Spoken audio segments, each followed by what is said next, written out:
Hi, good afternoon.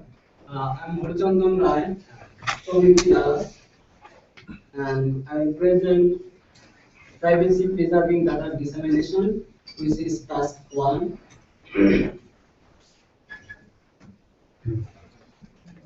So, what is task 1? We are given case and control data set, and we have to generate part of data set so that a participant cannot be de-identified. So, this is our problem for task 1. In the figure, you can see the case and control. We extract same information from case and control, and then in the circuit we apply our method, and this method generates the part of slip, which is our result. And in the figure in the bottom, you see the participants are anonymous, so you cannot identify the participants. This is our desired result. From the given case control slips, we have to generate part of slips so that the participant cannot be re-identified. Now, our proposed method is NCBI added noise. The main idea is we do not sense minor allele frequency for significant SNPs, and we add some noise for non-significant SNP. So this is our main idea. So how do we define the significant SNP and non-significant SNP?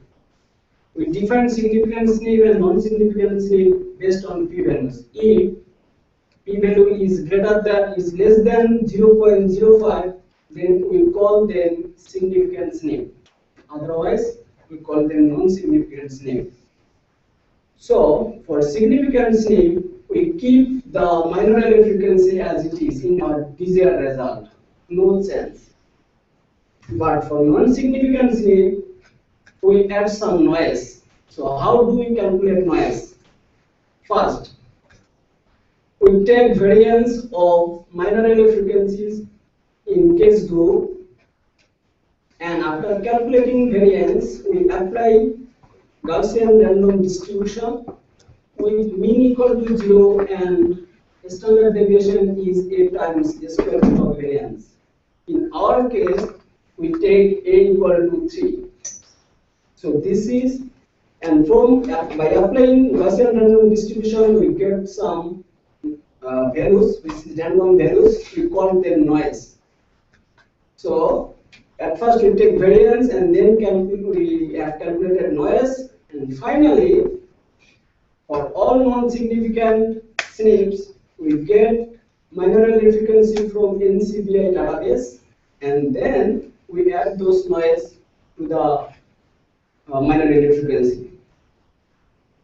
So first we take variance, then we get noise from Gaussian random values, and then we add this noise to NCBI minor allele frequency for all non-significant SNPs. But in some cases, some non-significant SNPs are not doesn't exist in NCBI database. For them, we take average of case and control minor allele frequency and then add Gaussian noise to that minor allele frequency. So for significant SNP, we keep minor allele frequency as it is, and for non-significant SNP, we add some noise. And finally, we order the minor allele frequency as in this file. So this is our result. This flow diagram will clarify more clearly.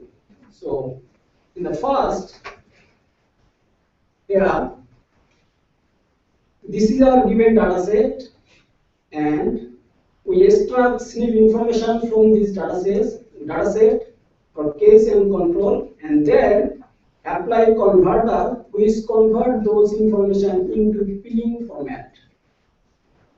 So after converting into peeling format, we apply ASSOC command. This is association command, and we get the association file. In the association file, it has minor allele frequency for case, minor allele frequency for control, and p-values. And by checking p-value, we determine which are significant SNP and which are non-significant SNP. If p is less than 0.05, those are significant SNP, and we keep minor allele frequency as it is. Here, we keep minor allele frequency without any sense. But if the SNP is not significant, then at first we take variance of minor allele frequencies of case from case group, and then apply. We have applied Gaussian distribution, and we got the noise. While applying Gaussian distribution, we keep mean equal to 0 and standard deviation A times the square root of variance, value equal to 3 in our case.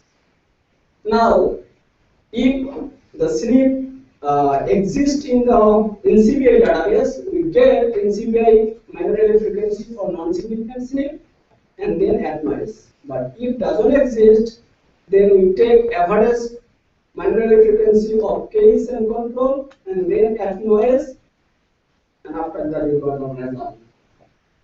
And we show the part of data set according to the case file.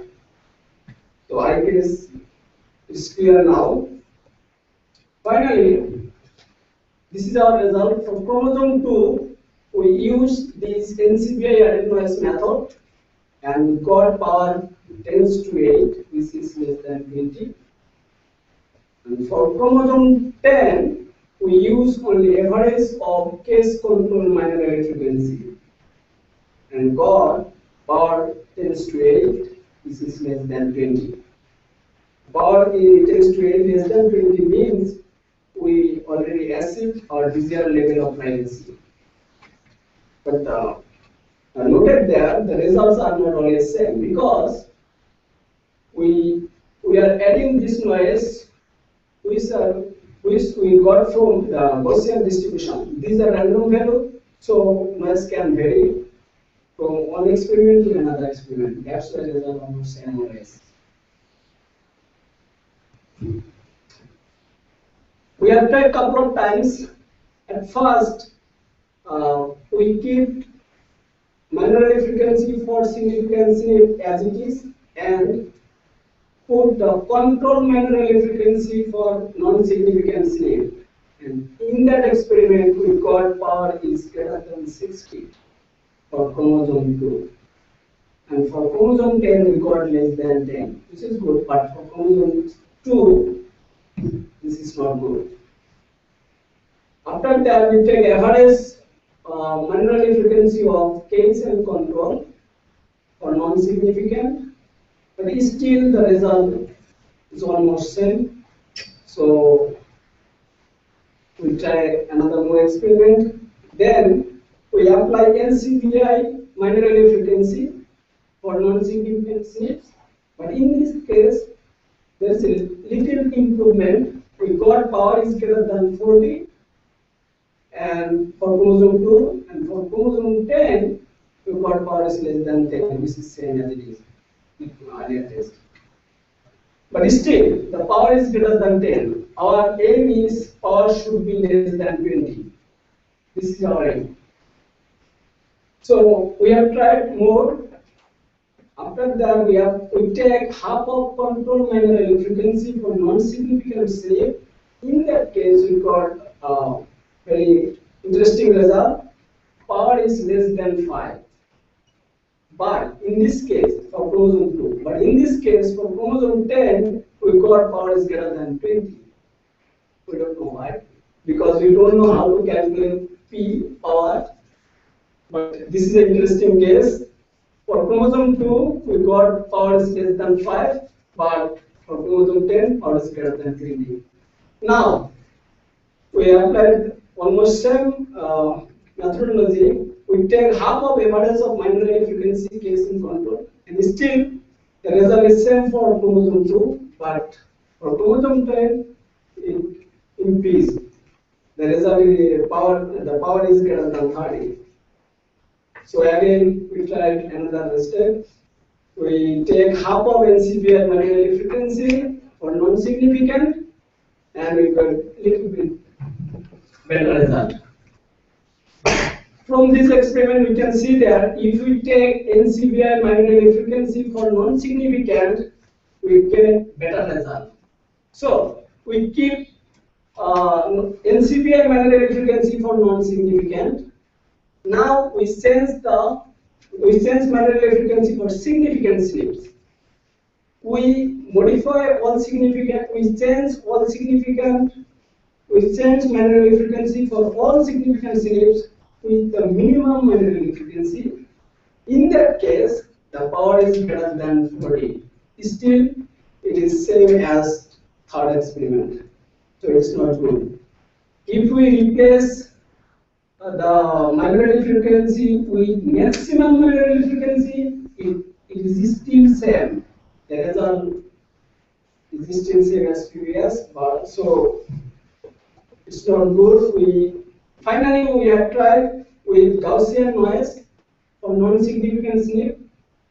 In that case, we got power is almost less than 15 for chromosome 2, and for chromosome 10 we got power is less than 10. In both cases we got the power is less than 20. So this is our desired result.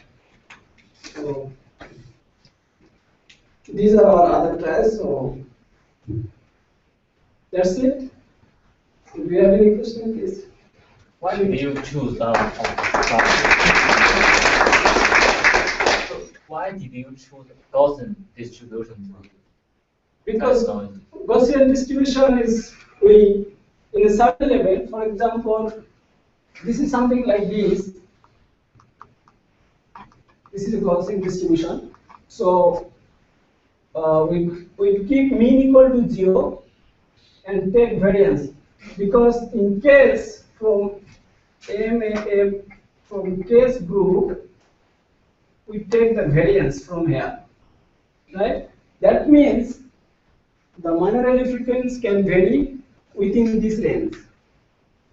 Now we keep this range for non-significant SNPs so that the minor frequency cannot beyond that, the value cannot beyond that. That's why we take this, and only not the Gaussian distribution gives us this result. Other distribution doesn't give us this type of graph. So that's why we took the Gaussian distribution. T distribution has similar graphing. T distribution? Yes. Yeah, T distribution is almost for if, for example, here n equal to 200. T distribution and n distribution is almost same if n is large, is very large. So it's almost same result. If we take T distribution, I guess the result will be same because this distribution is almost same. T distribution can be applied only n equal to small, and when n equal to large, we can apply the normal distribution or Gaussian distribution. That's the same. In this case, n is small, so we can take the T distribution, no problem. But when you consider n is very large, you have to take the Gaussian distribution. Is it possible after adding the noise, since you're using this Gaussian distribution, after you add the noise, the actual frequency counts would be negative? We always take the positive noise. That's checking because the minor frequency cannot be negative. Right. Yeah. That's why we keep the positive, always positive. So if adding the noise makes it negative, you just take 0 as a threshold, or? Yeah, 0.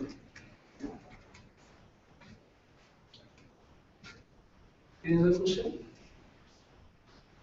We observe from the utility point of view, your result on the 2 data sets has very different behavior. Second one, you preserve very well the top 24. For the second one, we take only average. For the second one, we take only average minority frequency of case and control. But for the first one, we use the Gaussian distribution noise. Yeah. Second one, But do you preserve the top one for the first data set too? For the first data set, do you preserve the allele frequency of the top SNPs and SNPs? for significancy, yes, we keep as it is.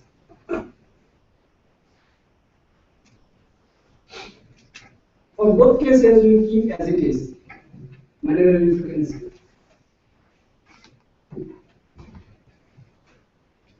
I see. I think the second one basically any non-significant SNPs, if you calculate chi-square times, it becomes insignificant. But the first one, you basically report a lot of false positives. That's because you use the reference.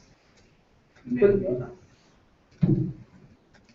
I don't have any knowledge about chi-square test. So I see. So you use different methods. Okay. All right. any questions? Okay, thank you so much.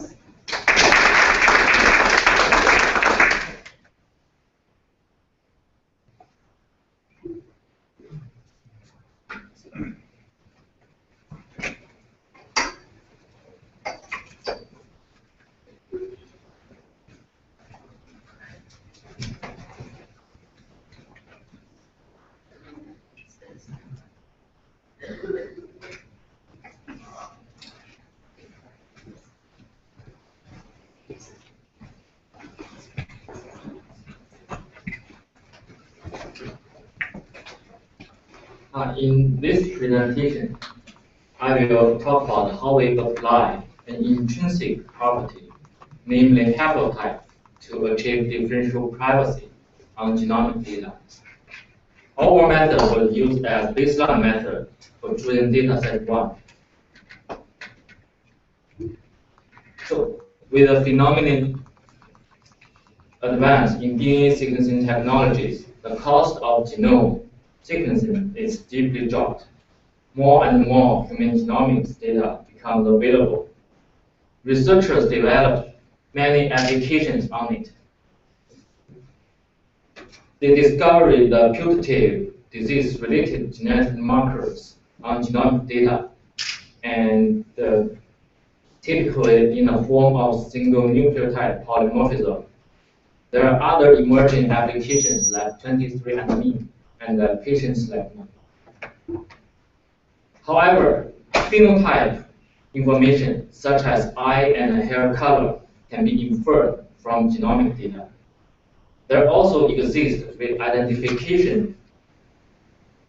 Several statistical techniques have been proposed to determine the presence of a patient in a case group by comparing her alleles with the allele frequencies of the case group and those of a reference population. Two example methods are shown here. Even the result of association studies leak out sensitive user information, which could be leveraged to identify GWAS participants. The findings caused data owner to remove all GWAS data from public data website. This situation urges data owner to do privacy preserve data sharing. Differential privacy can help. A mechanism is exponentially differentially private if for all data sets D and D prime, where there is symmetric difference contained at most one record, and for all possible outputs, this condition is satisfied. In simple terms, one modification of a data set doesn't significantly affect its output distribution when epsilon is small.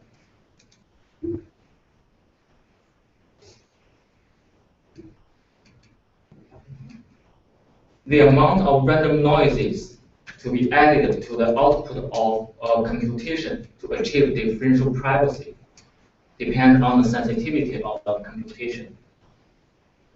Sensitivity measures the maximal change when one modification happens to a data set. Given the concept of differential privacy, we first come up a naive algorithm. It's very simple and used as a baseline. We treat each account pair as a histogram. So the sensitivity over n SNPs is 2 times n. We next add labelation noises to allele count. Here is an example. The table shows the major alleles and the minor alleles from the position 262 to 277 on dataset 1 in test 1. In naive algorithm, count of each allele in the data is calculated. Labelation noises is then added to the count of each allele. The power is calculated at 95% confidence level. So here, power is 0.05, means there is no identification risk. When the threshold is 0.05, 263 SNPs are significant in the anonymized data. Among them, 19 SNPs are real significant. We can see there are lots of false positives. The problem of the naive algorithm is the dimension of the dataset is very high. Here, the dimension of the dataset is the number of SNPs. This high dimension results in high sensitivity. However, for population with M alleles, the space of their SNP sequences is not 2 to M. So here I want to introduce haplotype to you. It's the specific combination of alleles across multiple neighboring SNP sites in a locus. Haploblock structure is an intrinsic property of human genome. They can be derived from public human genomic data, totally independent from any given sensitive case dataset. The picture shows the real haploblocks on dataset 1 in test 1. We can see that about 50% of all samples have the same pattern on first 2 blocks, AC, CT, TTA, and the third block with 125 SNPs has 17 haplotypes in total. So the combination space over these SNPs is not 2 to 125, it's only 17. Here are some properties of the haplotype. First, inter-haploblock SNPs are more correlated than intra-haploblock SNPs. Second, the number of potential SNP sequences in each haploblock is significantly lower than the theoretically exponential number.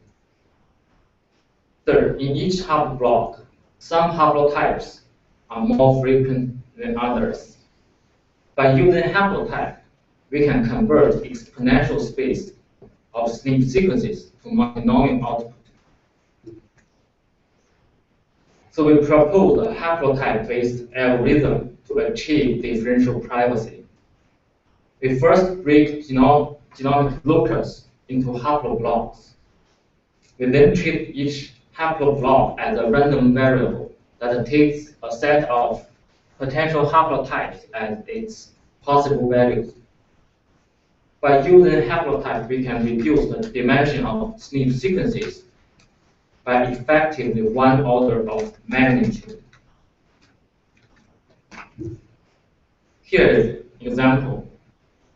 The table shows SNPs on previous slide. There are 3 haploblocks over 16 SNPs. In haplotype-based algorithm, count of each haplotype is calculated. And then labelation noises is added to the count of each haplotype. From the result, we can see the haplo-based algorithm can reduce the false positive and find some results which didn't show in the naive algorithm. As the threshold is 0.05 in naive algorithm, we found 19 real significant SNP. In our haplotype-based algorithm, we found all of them, 22. And the false positive is reduced from 0.8 to 0.7. So we need to allocate the privacy budget into haploblocks so that the total budget is not overspent. Our previous approach allocate the same budget to each haploblock. The one question is, can we do this better? So, an intuition is, in haploblocks with more haplotypes, SNPs in those haploblocks have more distribution, and the counts of them are more deviated from their actual value. So we can add less noises to more complex haplotypes, but more complex haploblocks. Please notice that the total privacy budget is still 1. On the previous example, block 9 have 5 haplotypes, and the count of each allele is affected by counts of multiple haplotypes. In block 10, there are 2 haplotypes, and the count of each allele is affected only by 1 haplotype. So we can add less noises to block 9 and more noises to block 10. So the results show that the false positive further reduced in our unequal weight haplotype-based algorithm.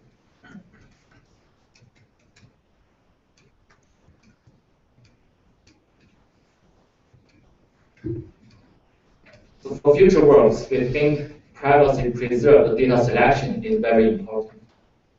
Disease-related genetic markers can only be captured from the data set where the case and the control population have certain population composition.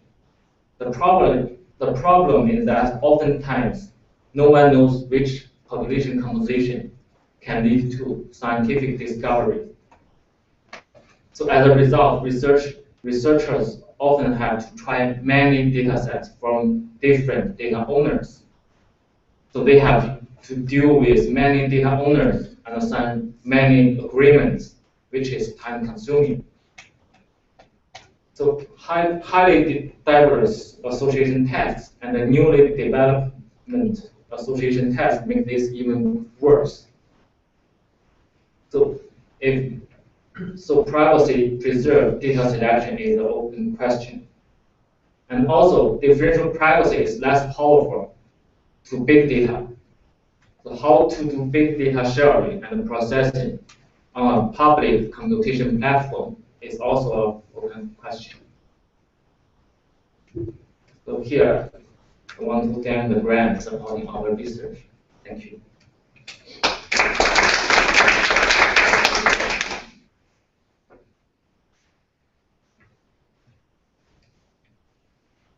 So you use a haplotype to reduce the noise by the weighting.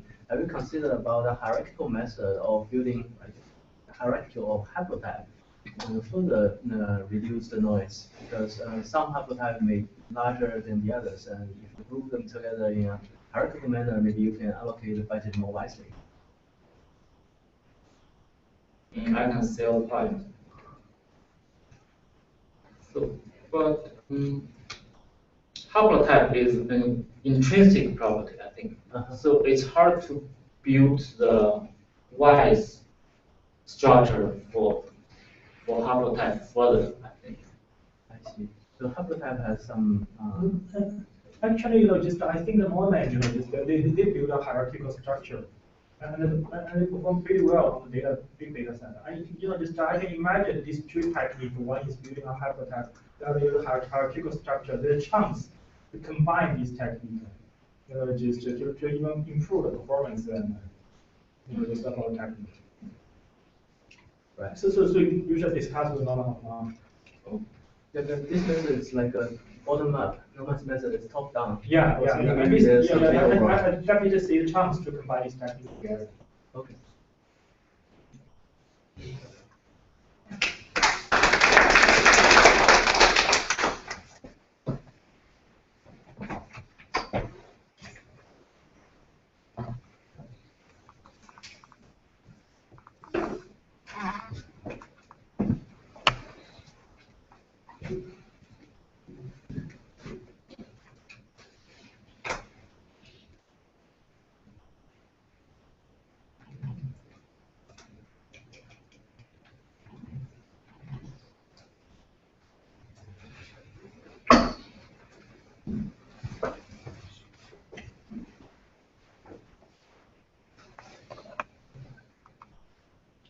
Hello everyone, my name is Elman. I'm a student at Macquarie.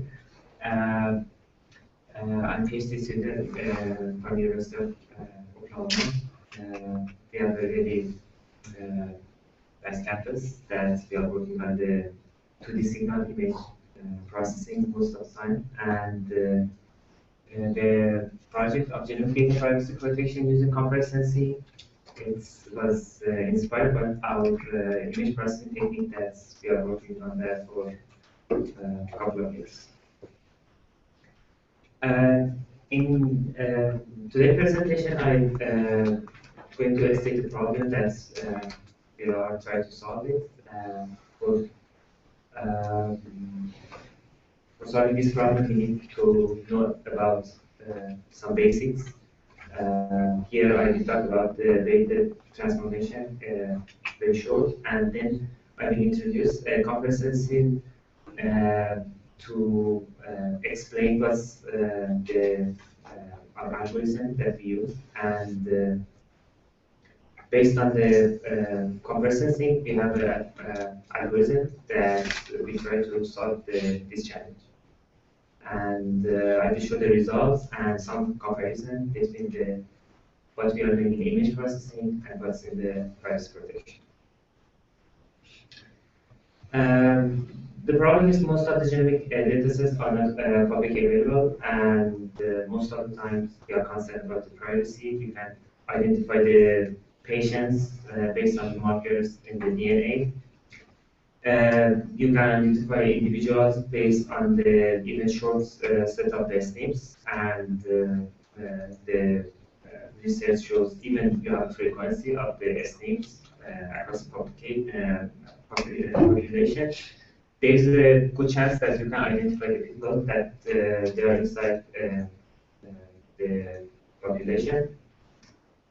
When you want to test a technique, you need to have data, and you need to go through the agreements. It takes time, and you don't want to wait for that, and that's the problem that the researchers facing.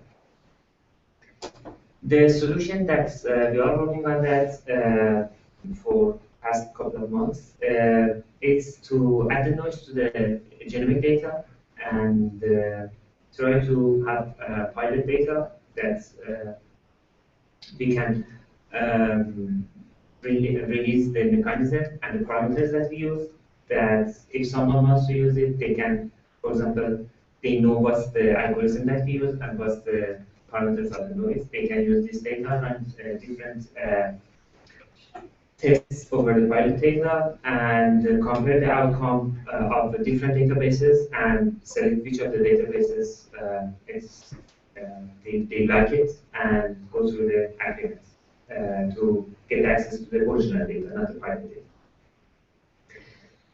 As a basic for our work, we are working on the image processing, and one of the basics of the image processing is the transformation, to transform the data from one space to the another space. One of the tools that we have is the data transformation. In the Wavelets, we have most of the time we are dealing with two important components. First of them is the wavelet function. As you can see here in the top level, I show a couple of the wavelet function that you can use. First one is hard, that most be used in this challenge. But the other kind of the wavelet functions are the functions that transform your data from one space to another space if the data is continuous. Even if the data is not, you can use it with some approximation. And the second, when you have this function, you have a scale function. This scale value or scale function represent how much of this short, I can say, function repeated in your signal. And based on how much you wanna see the details, you can have a different level of the wavelet. I showed, for example, in the top left, you can see the, for example, we have one image that we want to have a wavelet transformation of that. For example, we can have a two sampling of that, two, for example, low pass and high pass frequency of that. Non-sample that, do it, for example, if we do it first time for the row, second time we can do it for the columns. And based on the, for example, image I that we can have 4 different outputs. The second right hand side, it's the, for example, 1D signal that you have, and we calculated the coefficients of the wavelet transform if we use the hard wavelet function. In the 2D signal images, for example, if we have a image of the face, the first diagram that I show in the bottom give you the middle picture. The first step is low, high, low, and so on.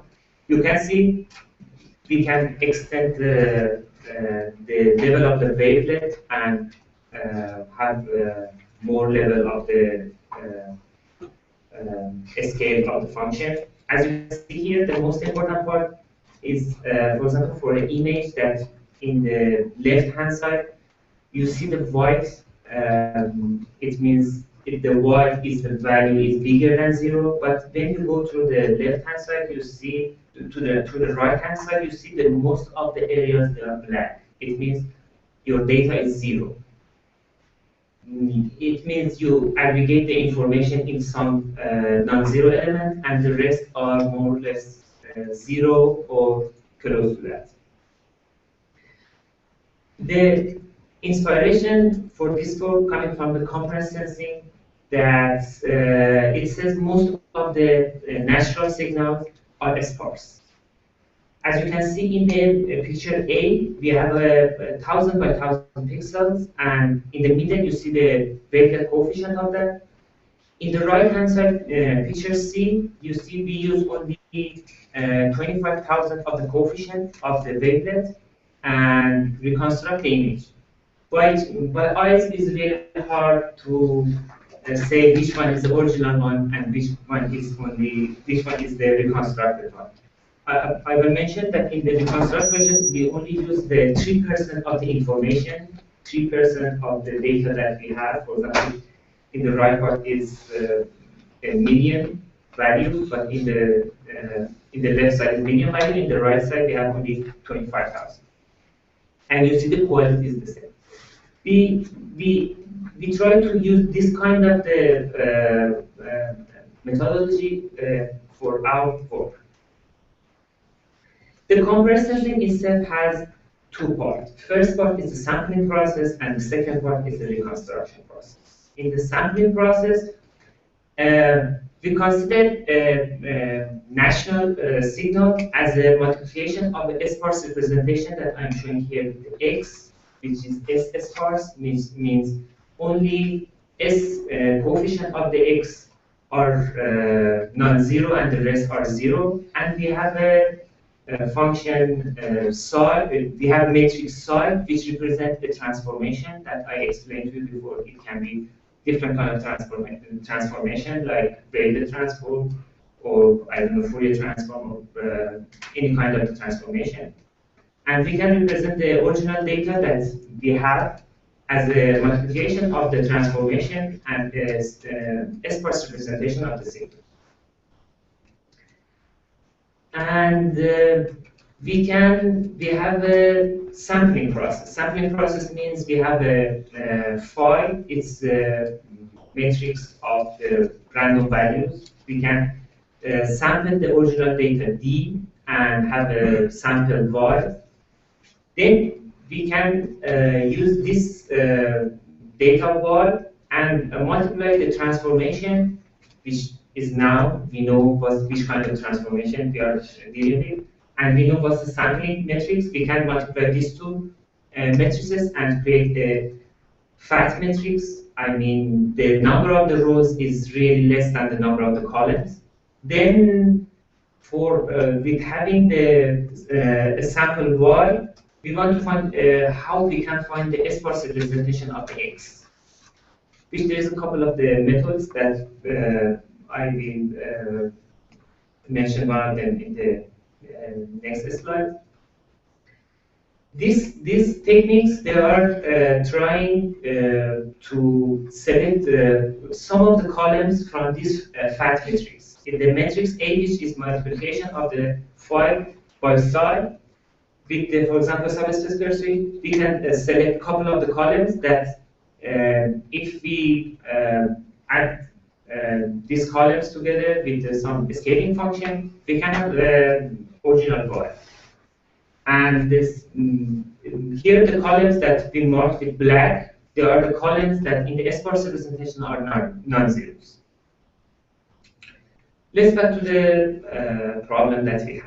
We have a DNA sequence that first we want to read it. We want to find what's the S names. We want to extract the S names, find the frequencies. Even it's not necessary to have the frequencies. We can apply in the original data. I mean the original S names, not the frequency of that. And based on the SNPs that we have, we want to find a sparse representation of the data, but it's not easy.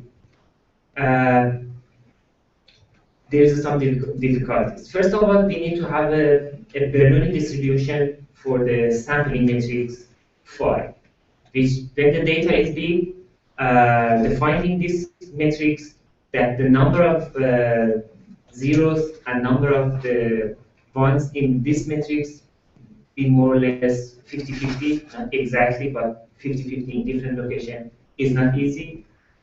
And we have, for example, one parameter, it could be different kind of the wavelet based on the wavelet function. The other thing is the reconstruction process. There is a paper that explains, for example, how we can find the sparsity of the signal based on the noise that we want to add to that.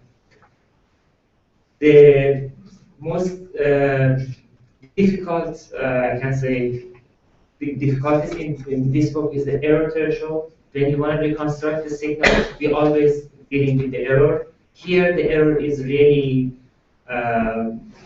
it's really destroyed the problem. Therefore, when you want to publish the pilot data, you have to really go through the process of the reconstruction, see how you want to select the columns. If based on the algorithm that you want to select for finding the columns, the error that you generate will destroy the distribution of your signal. And the most important part is the speed. We don't want to spend too much time for finding the columns. Even in this kind of the process, you like to have a really big signal. If you have a short one, the error will destroy the distribution. Therefore, you want to have a really long signal. But the thing is, the speed is you have a really lower and lower algorithm. And the third difficulty is how much noise you want to add. if you use for example, Weber transform with this kind of a tree, the amount of the noise that you want to add to the roots is at least twice more than the anything in the bottom level until reaching to the original data. And the point is that where you want to add your noise. If you want to add your noise in the roots, you have to add a really big noise, which may destroy all of the data, or you might decide to add the noise in the bottom level, but through all of the siblings in the mode level. This is the schema that we are using for adding the noise. As you can see here, as I explained, we have a original data D, which we assume that we have a transformation and sparse representation of this data. We generated a Bernoulli distributed matrix for the sampling. Then we have Y, and by using the subspace suite, we can select the columns from this matrix A, which is multiplication of the phi to the psi. Therefore, we have this sparse representation, which is X. Now it's time for adding the noise. We want to add the noise to the non-zero coefficient. Because the non-zero coefficient, as I showed you in the wavelet, the non-zero coefficient is the coefficient that we are using for reconstructing the data. Therefore, we want to add the noise to the non-zero coefficient. And because we know what's the transformation matrix, we can do the reverse process and find what's the original data.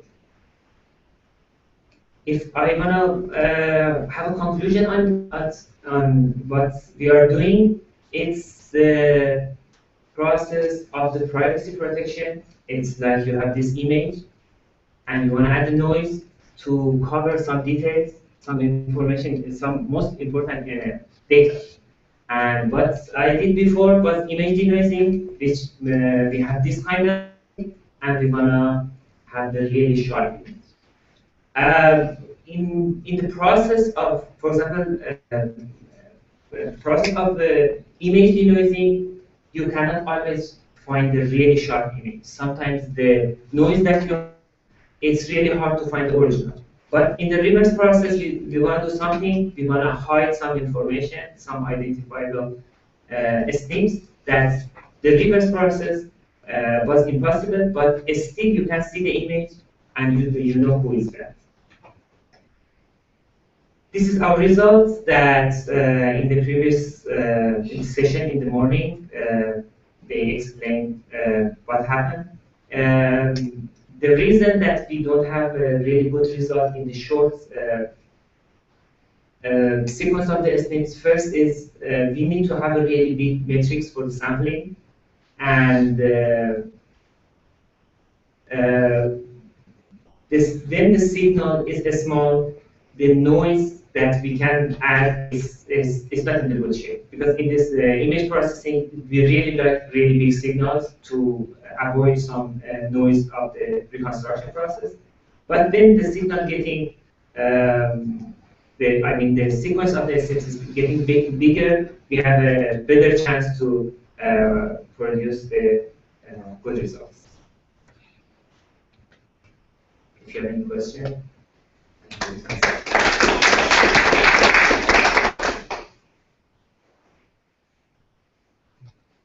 So in image, you can have the structure information, right? In genome, you are not leveraging that. Yes, you're pointing a really important issue in the 1D signal processing. We are dealing with the 2D signal processing. We have a structure that we are thinking about the structure. We try to keep this structure. Some idea that we try to use in the privacy protection is we want to try to haplotypes. The haplotypes is some kind of the structure in the estimates. For example, if we can have some bunch of sequences of the locations that we know, okay, there is some kind of the relation between them, and we do some kind of the transformation on this kind of the SNPs, yeah, the result is better. Even I tried on the haplotypes, in the database with 180 SNPs, that it was, I think, 11 haplotypes. We tried to do this process, the process of the finding the sparse representation and adding the noise to each of the haplotypes and try to do the reconstruction. The result was better than this one, but for this data that with this challenge, I had no idea what's the haplotypes, and we did only the original one. But if you use, for example, this kind of information, yes, the result is better. So I have a question. So your underlying assumption is that original signal can be represented in a sparse domain, right?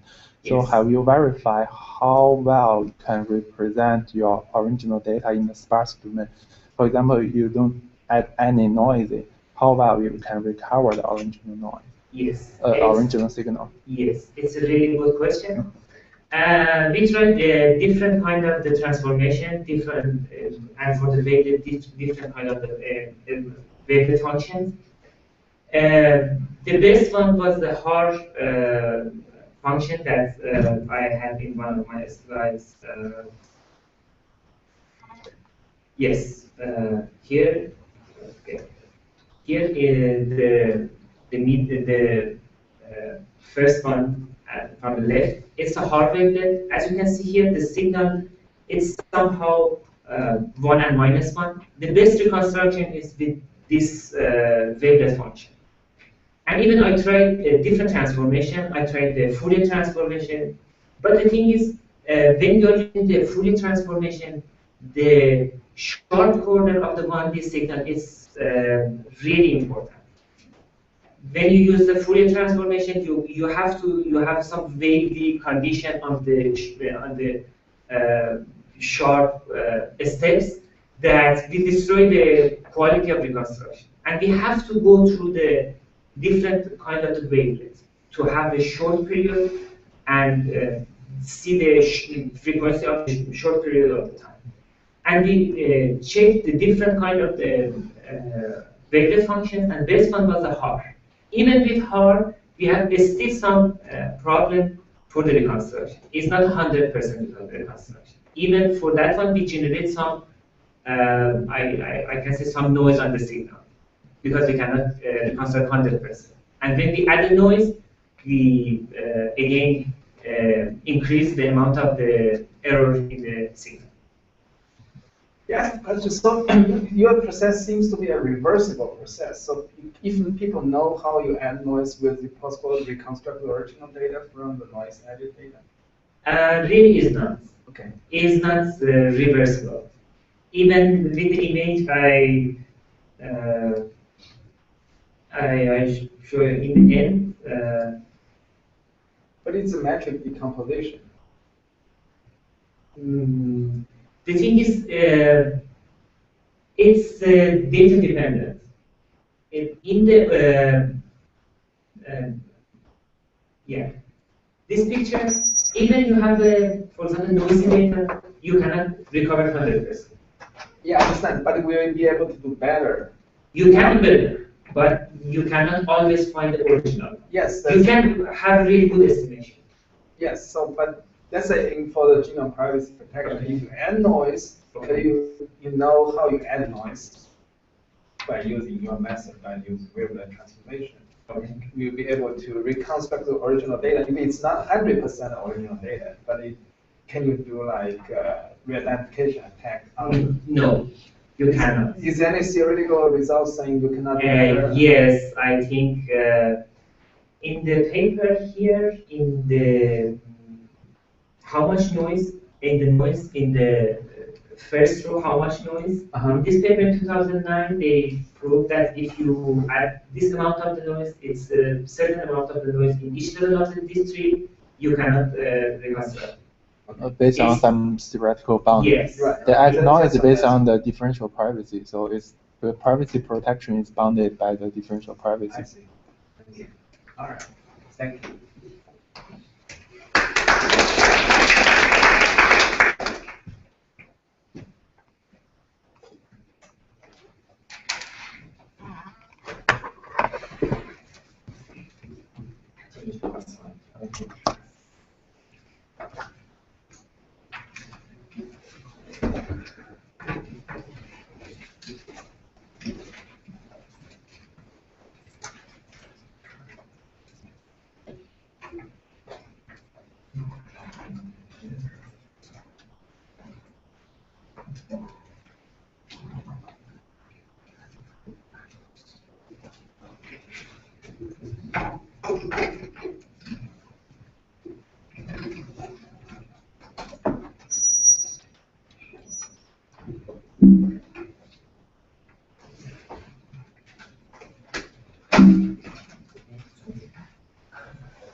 Okay, so it's very nice to be here, and so actually it's a very good weather today here compared to Quebec. It's still snowing over there.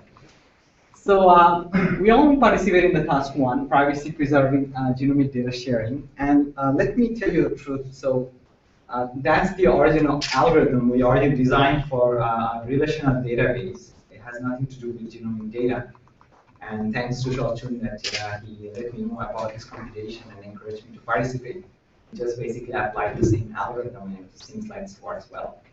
And thanks, Sean, for all these question answers. And this is the first time we're working in genomics data, and we have absolutely no domain knowledge how things are with genomic data. So I believe once I present the algorithm, maybe if you have any comment or maybe you have some insight you can share. So here is the outline of the talk. I'll talk about 2 privacy models. All of us know about it, K-anonymity and differential privacy, very, very briefly. I think it will be interesting to see both the privacy model. And then 2 algorithms. One is for relational data, and one is for genomic data. I was thinking about whether I should present this KDP paper a little bit, but I realized that in the computation it was written also that maybe the data set may contain relational part and genomic part with demographic data. So I think it will be interesting to see that our algorithm can handle even the data set containing both genomic data and relational data. And finally, I'll conclude. Okay, so first, privacy model. So this is a very general setup for any privacy-preserving data publishing problem. So basically, I didn't work in genomic data, but that's all the scenarios. So you have different individuals, and data is coming and centralize some sort of hospital and so on, and then the hospital needs to release the data to the data recipient. And already, we only worry about 3 things. One is privacy model, anonymization algorithm, and the utility of the data. So today I'll talk about here the privacy model and the anonymization algorithm, and the utility part is whatever the organization choose for. We didn't know about what is the utility purpose of that. So privacy models. The first one is K-anonymity. So nobody talks about it that much these days, but I think it's still an interesting privacy model. So you basically have data, and then you basically would like to make several groups, and within a group, the data are completely looks alike, right? So that's for relational data, but maybe it looks less sense for genomic data, because genomic data maybe has only one attribute, is the whole SNP sequences, and what does it mean, K-anonymity, that it has to be similar for that many records. And but I still think that maybe we can use K-anonymity in some way, and I'll show you how. The next is differential privacy. So differential privacy is just like a game. An adversary seeing a data set cannot decide what is the original data set, whether it came from this data set or this data set. The difference is basically only one record, and one record can be different from with respect to any other individual, right? So more formally is if 2 data sets are different by only one record, and then you'd like to keep this property that the bounds are basically there is a probability bound between the deriving from the original data sets and from the neighboring data sets. Everybody knows about it. And I will just summarize what is Laplace mechanism. So Laplace mechanism is if you want to compute a real valid function on the data, then you basically compute the function and then add a Laplace noise. Okay, and then you calibrate the noise according to the sensitivity of the function. So this is also open. So with that, let me go and show you the algorithm for relational data. And let me tell you, this is an extremely simple algorithm. Very, very, very simple. So let's say we have these raw data sets here, the last one over there, and you would like to anonymize that one with 2 attributes only. A basic approach will be you basically derive a contingency table, and then you derive the counts, and then you just add Laplace noise, and then you release it. So this is the normal way of doing it. And in that time, 2011, we thought about why don't we just, the one problem of if you do this thing, then is if the data is high dimensional, then you will end up with a contingency table which is too big, and there will be a lot of rows which contains only 0 or very small count, because you're going to have a huge contingency table. So our idea was that rather than adding noise on the counts, what if we first generalize the data a little bit, then you're going to have a much smaller table, and you're going to have bigger counts, and then you add noise on the bigger counts. So the impact of the noise will be less. So that's the intuition for the relational data. So how the algorithm should work, and we need to provide guarantee that it's differentially private. So the algorithm works in this way. We start from a very, very general state. So our assumption is for each of the attribute, the data owner will provide us a taxonomy tree or hierarchy tree, the values. So for example, a job can have only these 4 attributes: engineer, lawyer, dancer, and writer, and then maybe there is a hierarchy, professional and artist, and then any job is basically no information, right? For the age, we can just divide it if it is a continuous attribute and so on. So this is given. So you start from a very general state. In our example, we have 8 records here. And then in each step, you basically specialize one attribute. So for example, we have here, let's just ignore the class attribute for the time being. Just think about we have job and age, and we need to specialize one of them. We specialize job, and I'll tell you how I decide which of them to specialize. And then you specialize a record, and then you lower this cut, we call it cut, from any job to professional and artist. As you see that we have, I replaced professional and I replaced the artist, and everything else is similar, right?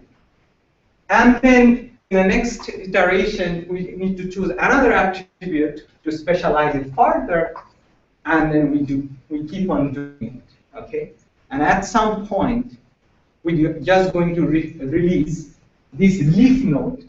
Here we have only 4 leaf nodes, and rather than giving the original count, we're just going to give the noisy Laplace noise added count. So that will provide differential privacy, right? We start from a very general state, keep on specializing. After some round, we just release the leaf node. That's a general record.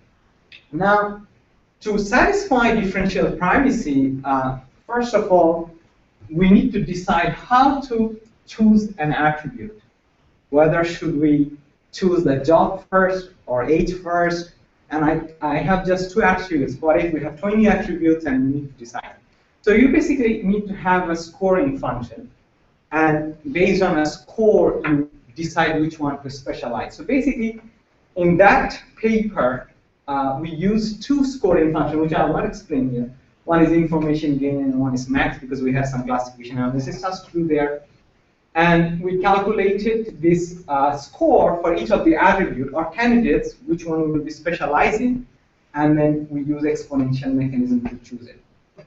As a side note, if you think about this algorithm, even if it provides differential privacy, we can also use it to provide k-anonymity privacy model, right? In the k-anonymity, I have to make sure that each of these count is bigger than k. So I specialize if each of these resulting count is greater than k. Otherwise, I choose something else, all right? So this top-down approach is a very old approach. You can use it for differential privacy or k-anonymity and so on. Right? Okay, so that's good. And the algorithm is extremely simple. You just keep on doing it, and then you just release the data. And it's almost linear. So I don't have any experimental result for relational data, but even for million record, it takes 30 seconds, 40 seconds, and so on. So I believe the approach is very, very scalable.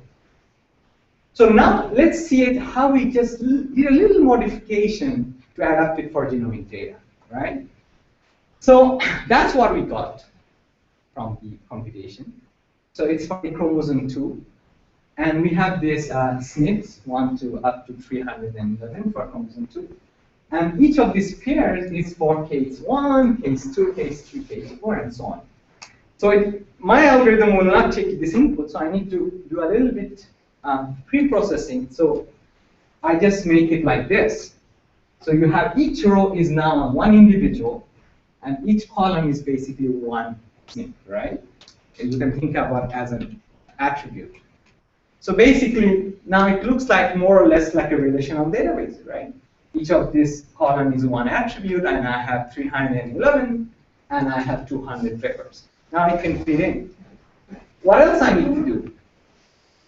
I have a taxonomy tree for each of the attributes.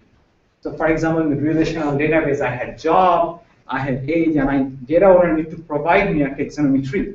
Here, what is taxonomy tree? So for that, this is what we did. So first of all, rather than considering 311 attributes, we grouped them together. Okay? And we can call it attributes, we can call it blocks, maybe block is better, blocks. So let's take an example here.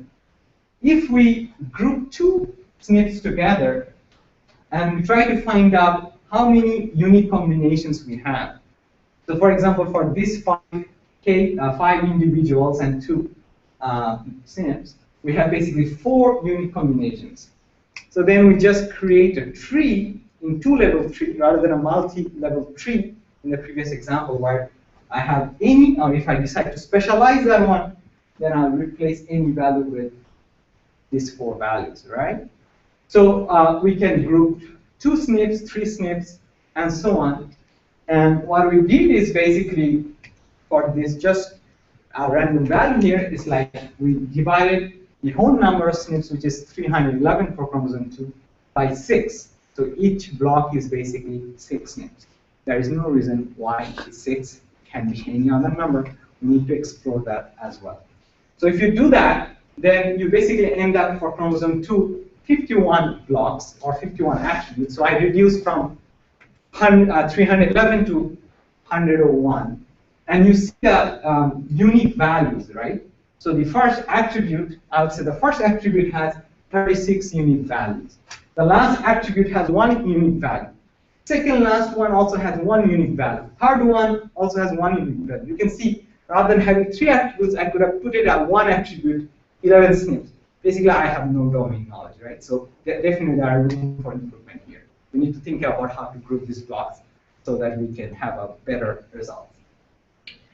For the chromosome 10, we have the same thing. We have 11 and 1 attributes rather than 610, and these are the unique values for each of the blocks. So these are my taxonomy tree. So again, the taxonomy tree is only at 2 level. We can think about, can we design a better one? Maybe a multi-level. I don't know how it may look like, but maybe it's a thought. Okay, so now with that knowledge, let's go back to our algorithm. So we'll start from a very, very general state. So I have 51 blocks for chromosome 2, okay? And now I'm just showing 3 here. And then I have 200 counts. So first, I need to specialize one. So let me specialize one, right? And when I specialize one, I replace the any with AGCC and AACC because that's my unique value. So now you can ask me why you decide to specialize block 1. I don't know. I just choose one randomly. I do not have any scoring function. Maybe we can develop one if I know what is the task of the data, right? What the receiver going to do. So that's another room for improvement. So we need to design one good scoring function, which one to specialize. Then I choose another random one, and we can keep on doing it. The algorithm takes a parameter 5, 10 times 15, 20, whatever. And then once you're happy, you're just going to release the leaf nodes, and you just change the count with you add Laplace noise in the leaf node, and you release that. And it's going to look something like this, right? So you're going to have records, and some of this column will be any, and some of the column will have proper value. And if you notice one thing, these are my leaf count, right? It should add up to 200, but once I add noise, I don't know what it's going to be. Can be more than 200, less than 200. So here, I may have more record or less record than 200, okay? But I still have 311 columns because of the noise. One observation, since we have only 200 records, we cannot specialize too many times because otherwise the noise is going to be too much, right? And specialize a few times here. So if we have more records, so if this data set contains, let's say, 1 million individuals SNPs, then we probably will have much better results as a side note. Okay, so at that point, it's over. I give it to Sean and he can do whatever he likes, right? Now any post-processing, any utility you would like to calculate, you can do it. So that's the differentially private genomic data. Of course, you can go back to the original form, you can calculate the minor allele frequency and whatever you would like to do with it. But that's differentially private. One thing for the whole guarantee here, sorry, do I just remember, this figure that the hierarchical value we derive from the raw data, right?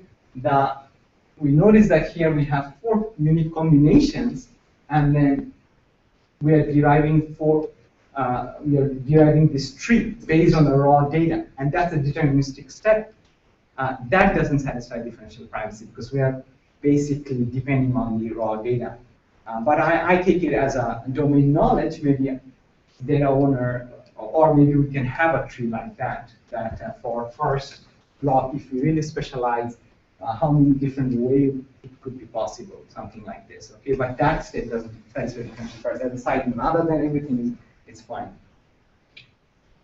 Okay, so that's more or less the algorithm. The final thing I would like to say that if we have a data set which contains both relational data and some genomic data, the approach I just showed you is very easy to anonymize data set of this hybrid heterogeneous data. Because everything to me is an attribute right now. After I transform the data into my block, I just forget about genomic data, right? Every data attribute has a hierarchy tree, and I just keep on specializing. So if you think about an algorithm that separately anonymizes relational data and separately anonymizes in a different way genomic data, then it will be hard to combine them. But if we have a one simple approach, then if we have a data set that contains more demographic and genomic data, then it will be easy to anonymize. So, that is it. So lastly, I conclude. We presented tree-based approach, and I believe it's promising. And there are different ways we can improve it. We can investigate how to partition the SNPs. We can derive a utility function for specialization. We can explore hierarchy tree between 2-level to multi-level. And we can also explore single-dimensional versus multi-dimensional partitioning, which I didn't talk about in the presentation now that I remember, is basically whether when you partition it, there is a standard way single-dimensional versus multi-dimensional partitioning. So in summary, our algorithm is very scalable, and I believe that we can also use it not only to satisfy differential privacy, but also k-anonymity once we start to think about these attributes and this data as a genomic data, but as in terms of attributes. So thank you.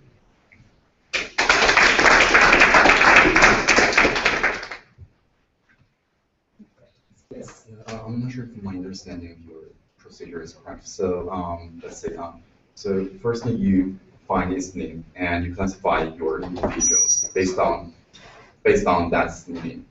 So if there are like 5 different combinations, you would classify the individuals into 5 different subgroups. And then you choose another SNP, and then you further classify these individuals. Not that individual. Okay. So basically, now this is the most general stage, right? Yeah. You have 200 people. Now there's a 51 blocks. Yeah. And all contains any, right? You have no information at all.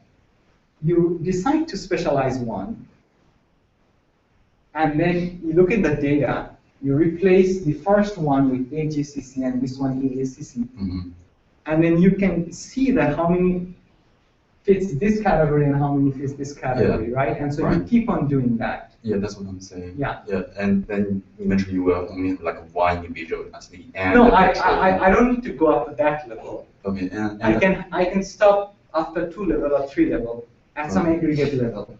Okay, and what did you say about? Probably I heard you wrong, but you said you didn't really know how to choose the SNP. You just artificially choose the SNP, and They classify this. No, I don't know whether I'm getting you right. I'm just saying that which one to specialize first. Oh. So I'm just choosing one of them randomly. Okay. Okay. I mean, definitely, if you give me that I can only specialize 2 times, then I need to make a choice here, right? Yeah. I can specialize this one or that one, or this one or that one, or this one or that one, for example. And so I do do you not choose? have any criteria to choose which one to specialize first. Have you ever considered like a random forest model to do it? No, we didn't. Because to my understanding, random forest or autocorrelation classification tree model. But I think you might be more familiar with this project, but to my understanding, interesting models would be. Like to look into that.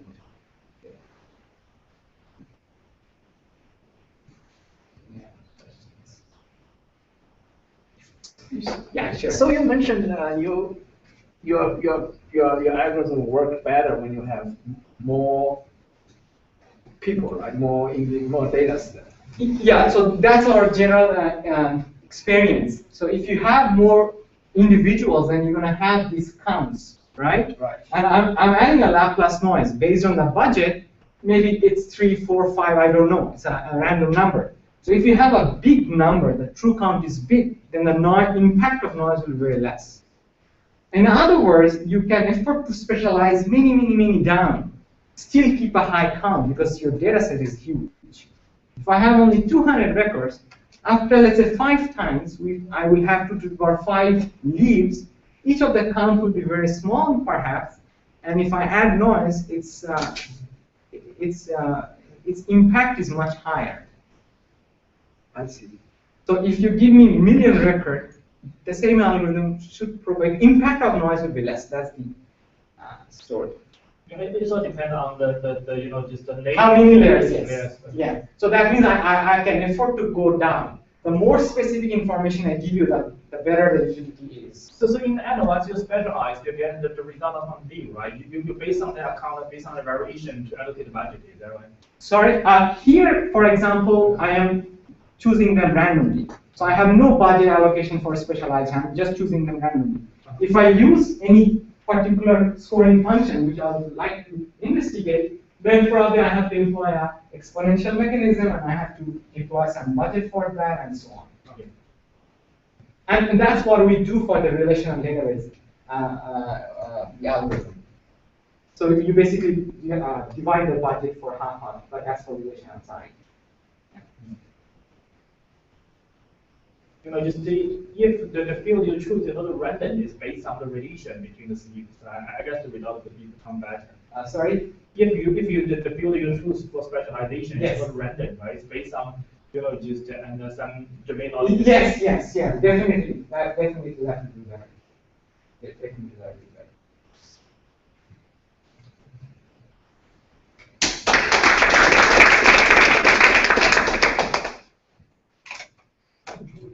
Okay, let's take a 10-minute break and we will back with the panel.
is a panel discussion. Actually, the purpose for the panel is the bootstrap the discussion, right? And we really hope everyone inside this room can get involved. And so for the panel, Conference has been unmuted. Go ahead. Okay. So so for the panel, we have a Camille, who is a LC expert, and we have Amin and Fei and both are privacy expert, and we also have a GWise expert, and who thought that the panel started at 3:10. so just before he come, Haishi take his place. so the organization of panel is working this way. We prepare about 10, 12 questions. And what I'm going to do is I will ask those I will put those questions in front of the panelists based on their expertise. And they will give us, some answers. But the whole idea is to bootstrap the whole discussion, right? And we just really want everyone inside the room to get involved. And so because a lot of questions, and even the expert may not have the concrete answer, right? It could be an open research problem. It could be the direction we need to pursue. So that's the reason, we want to have a panel here to inspire the community to think about those problems and to move the area forward. Okay, so I really encourage you guys to at any time raise your hand to come up with your own opinion and participate in the discussion. So first I will asking Camille about some LC questions.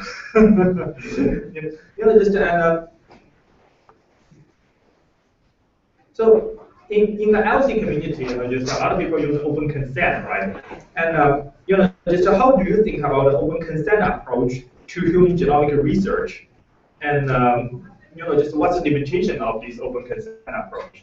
I think open consent is personally, I think open consent is very useful, and you have a lot of people sign open consent and put their genomics data online.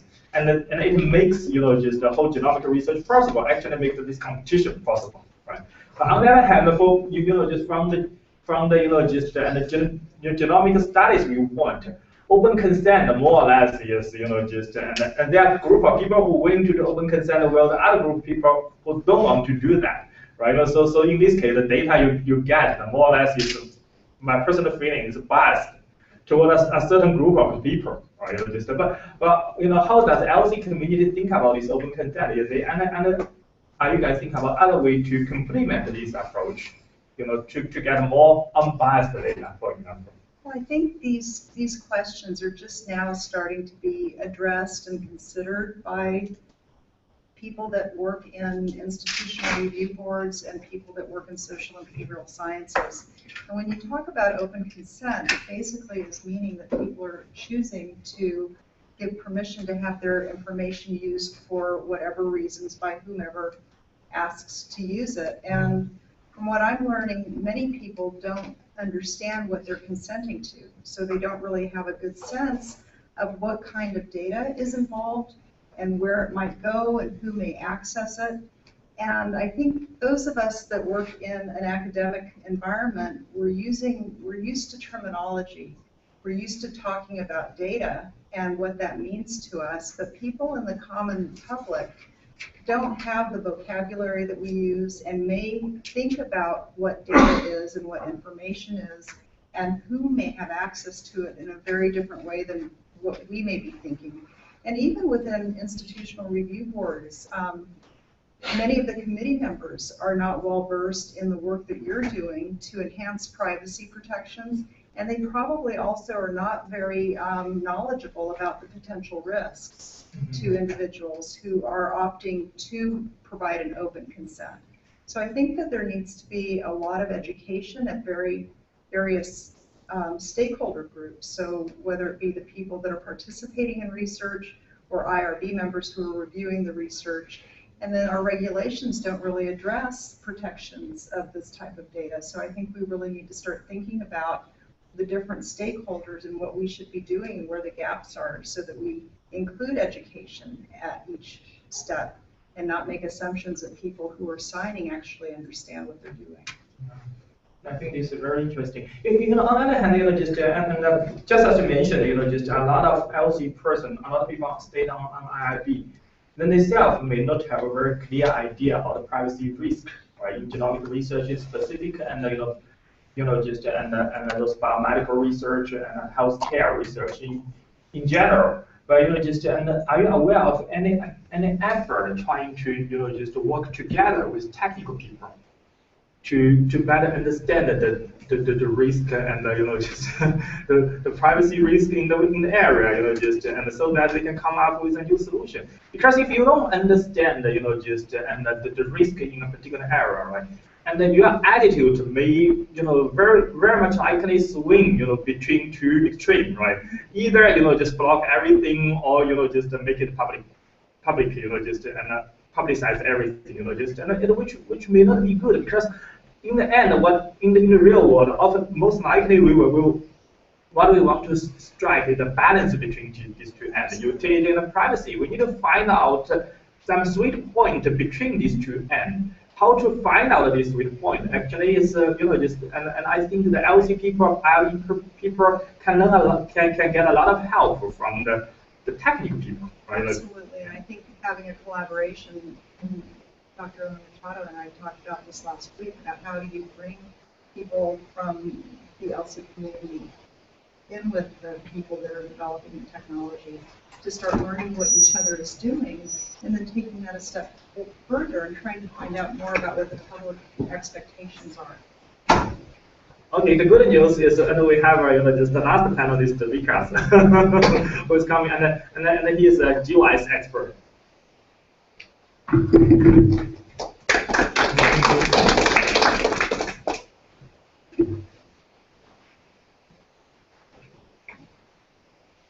But to answer your question, there has not been a lot of research done in this area. It's very, very new, and it is very ripe for further consideration. And doing a mixed method approach where you can put qualitative and quantitative data collection. Yeah, I think this could be a personal opinion. This could be a very important direction, right? You have people with the technical expertise together with LC people and together with psychology people, and to just the purpose not only to develop technique, but just to help to build up a better consent. Right? Just and the consent is more understandable and strike a better balance between the just and privacy protection. Yeah, because you can actually have a consent process that meets federal regulations and has touched on every single aspect that is required in order for the IRB to stamp that consent form and say you're good to go. But you may not have the information that is needed to assess risk and to really balance risk and benefit.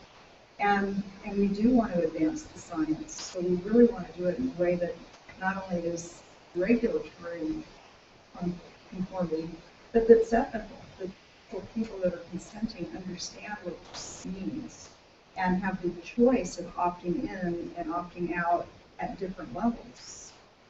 And not a blanket consent that just says anybody can do anything whenever. Yes. Because they honestly, I think if we were to go interview people that have opted into that open consent and asked a lot of questions about what did you think that meant, I think we would find that they probably didn't understand much of what they consented to. Yeah, and just one issue is we can somehow and just better educate just patients and provide more information, right? Just and let them understand the consequences so they can give their consent based on their understanding. And another thing, just and I also discussed with other people that is, just we have a bunch of technical people sitting on board, right? Just and for the security researcher, we have this idea about adversary model, or threat model. We know, just and under certain kind of assumption about attackers, right? And in some cases, we can provide some promise. We can say under this adversary model, under this set of assumption, some attack will never happen because my technique guarantee that, right? Just of course, if the promise has been, if the assumption has been broken, then about it, right? And so the question is, just a lot of people in LC, I heard about people always say, just you cannot promise anything, but just I'm a technical person. From my own viewpoint, maybe we can promise something under some assumption. Of course, just how to describe this assumption, how to get the message through to the, and to the audience, to the patients. It's another story, because oftentimes, when we talk about those technical terms, differential privacy and whatever, they have no idea about it, right? But at least, just you can incorporate this technical element, into the consent, just somehow convert it into the language forms, so individual ordinary people can understand. To tell them, it's not kind of saying we can promise nothing, we can promise something, although we cannot promise everything. But the other thing you introduced is talking about a patient. And a patient also is in a compromised position where the ability to consent to participate in research may not be clearly understood as being different than consent to be a patient. And so do you distinguish those two things? And then is there the assumption that if I'm in the care of a physician and somebody on that team is asking me to participate in research, do you think do I understand the difference? And would they be asking me something that's experimental that they are studying? So we're making assumptions about what people understand about research as being something that's different than clinical care. So I think that adds another layer of a potential barrier to consent or voluntary participation. Yes, exactly. So personally, I think the whole thing is more like, just under the consent to design a well-considered, well-thought-out consent, and then need a lot of people from different areas to participate. And it requires a lot of time. Yeah. So this is the other thing, that people are in a hurry to say, this is what we're doing, here's the consent form, do you have any questions? Okay, sign the consent, now you're a participant. And that may be 14, 18, 25 pages of words that are not clearly understood. And so now if we figure out, maybe they didn't understand what was in this consent form, and start educating during that process so that they actually are volunteers in research, it takes time. It takes time for people to do that. Yes. And right now, it's not required. We don't do anything to assess comprehension or to make sure that they are understanding what they've just signed. We just go through the motions and make assumptions that they do. Thank you. I have a question, sorry. Is there any, further plan for developing any, learning system for the people that they want to come and say, okay, we want consent? Is there any plan for that for the future? I think that. Could you repeat the question? My question is. Could you speak up a little bit? Yes, my question is: there a plan for the future to have a learning plan for the people that they want to come and say, okay, we want consent, we want to know what's going on and give this authority to the people that they can use the information. I want to know, is there any process started to learn the people? I think that there's an assumption when somebody has received training through whatever training mechanism the institution has approved for key personnel to be qualified to work with human subjects, that we make an assumption that they understand what that means and that they do this education. If they determine, using whatever method they use, that the person may not understand. But there's no monitoring of that. And so it's left to whoever the principal investigator in that team is to have some kind of plan in place of monitoring whether or not the consent process was conducted, was it understood, and how do you know? So that's an added layer that we don't do now. And I don't know, it would require some budgeting and some training of the research core staff and practicing and doing role play and making sure that, you know, these things are standardized to some extent, and then to have that education component included. So these things would be ideal if we could start demonstrating through research that there's a gap in what people actually understand when they opt in. And not to say that they wouldn't opt in if they understood, but at least we would know that they actually are consenting to participate in something that they do understand, the implications to science and potential risks to themselves. And the technology is going to be a challenge. They may not understand all of the technology. And may I add one problem that it's a big one. So you do each consent for each study, right? So when you say, are you going to educate the patients in general about it? Some investigators are upset because all you're going to do is reduce the number of participants because you're explaining more. Whereas if there were a consent that would allow you to expand the consent to other studies and to other things, you might gain some people and you might lose some people. Therefore, you would have more traction. But I think the way it is done right now, per study, is a problem. Yeah. Yeah, I think a potential approach, a technical could help here, right? Just if you provide the patient a clear picture, which I understand is difficult, right? Just even the consent and the kind of forms to convince, to give patient information about the risk is difficult. To mention those small, just the technical terms they need to digest, right? But if there's some way to make them understand the, just the due diligence, just the research is will make to protect their data, and makes them better understand that the risk, just actually the risk could be very low in practice, and actually you can gain more trust from public and convince more people to participate in just in clinical study and provide data, right? Just I think it could be a good thing, right? Just because otherwise, if they don't understand, if they don't have a better assessment of the risk, someone is willing to participate, but I think more people will be risk averse. they just don't want to be part of it.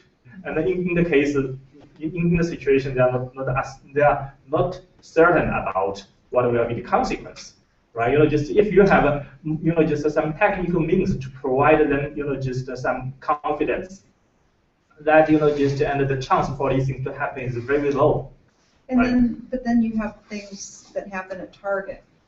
Where credit cards are now, their whole security system was breached. Yeah. And so those kind of things are what the general public will be thinking about. Like, you guaranteed, and seeing what you all do in this room is just phenomenal. But they have these recent effects that they're going to have to think through. How does that translate? So this, I think in this case, and technical again will play important role, right? Just and so basically what we can tell them is where just and the kind of protection fails. All right, just and we tell them these things can fail under some circumstances, and because some problems, some lessons we just and we haven't learned about, right? But with all these failures, we are going to build up a stronger system. We are going to build up a better protection. Just like a travel, right? Just you take this 777, right? Just we do have bad things happen, but just just recently we do have bad things happen. But in general, look at the history, just look at the statistic, right? And the system is pretty safe, right? And each time so whenever bad things happen, we already learn from it. We improve our situation, make the system even safer. Right? Just I think in the long term, people are going to buy. Of course, it's on my personal opinion, buy this kind of argument. And if this can happen, a lot of people are willing to participate in the study. It's good for the community. I agree completely. I think some of the other issues that come up are consenting for yourself when others in your family may have be implicated, or generations. Yeah. So those are some other things that I can consent for me, but what does that mean to others? So I think that's something else to think about. And again, I think we'll learn what those answers are through research. We have to start asking people these questions. Exactly. Just a prominent example is, just I would be more than happy to asking those people. Actually, we have a colleague who signed up, those PDP, right? And willing to donate his, just a sequence. And a bunch of people old enough, rich enough, and whatever enough, they don't care about their privacy. They want to put their DNA online just for the programs of class, right? But in the meantime, just and they have a nephew, they have kids, and who may not have their situation. They think their privacy is very important, and review someone's genomic genome sequence that has a huge implication in just to their relatives' privacy, right? And originally we just know these things in the quantitative values. Just I think in the security community, and I think last year people published a paper, just at a security conference and talking about how to infer, just the disease susceptibility and to, some relative susceptibility to certain disease, and using, just their relative DNA sequence. And they basically show these things can happen. If you know someone's DNA sequence, there's chance you can infer, that person's relatives, and the problem that's the susceptibility and to the, and a certain kind of disease. It have a broader impact. So people do need to worry about these things, right? When they decide this consent, and in public and unfortunately so far, people just don't have this knowledge about it. So, I think, and we shall switch gear and talking something about the GWIS, right? And so we have a GWIS expert here. And so I, I'm wondering, we prepare a few interesting questions. So one interesting question is for GWIS study, right? People always want to use authenticated data, and throughout the workshop, and we are talking about the possibility that, research may happen on the data with some permutation, some obfuscation, the noise, the data. It may have some impact on the quality. Of course, and the study shows, there are some techniques which very close, and can help you to preserve the most part of your data, but still the study happen on the noise data. So I'm just wondering, from the biomedical research viewpoint, from GWIS studies viewpoint, are people willing to, do the scientific study, and make the scientific discovery, and based on those noise data, how people think about this kind of issue? Yeah, I think for GWAS studies, I don't really know whether people are willing to use this kind of data to which some noise has been added to, disable the ability to identify the individual participants. But it just depends on, whether they can still use that data effectively to, kind of find the association between disease and individual, SNPs or mutation. If that's still possible, obviously, if you add noise, you're going to lose some statistical power to find associations. In the meantime, when your noise has been introduced, what can happen, what can brought in could be artifact, right? And you found some SNP, maybe related to disease, but it could turn out to be, caused by the, just noise. It's just artifact.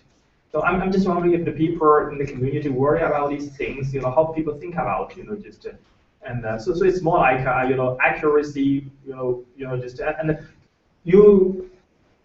if we adopt this model, right, we release those noise data, the data will become more accessible, which is a good thing. And you don't need to, just sign agreement. Maybe just go to the website and download it, right? And that's a good thing. But the downside is the quality of data, goes down. So it's a trade-off between the availability and the quality of data. So I know these things are new to the community, but suppose these things are put in front of you. So how do you think, will you prefer, just this kind of trade-off to just in order to more conveniently access the data, you're willing to sacrifice those utility, just a little bit as long as it not goes too much?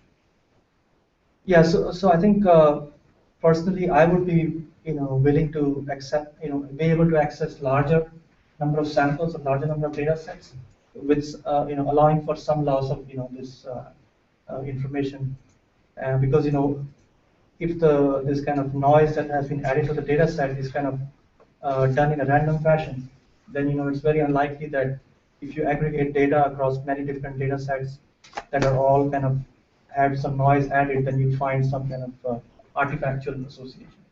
Okay. But it will still, more data with some noise, I think, is better than having smaller data sets that have less or zero noise. Can I because I have to confess, I absolutely have no idea in terms of my knowledge in this field. You are talking about adding noise to individual SNP data, so that the association signal analysis won't be compromised, right?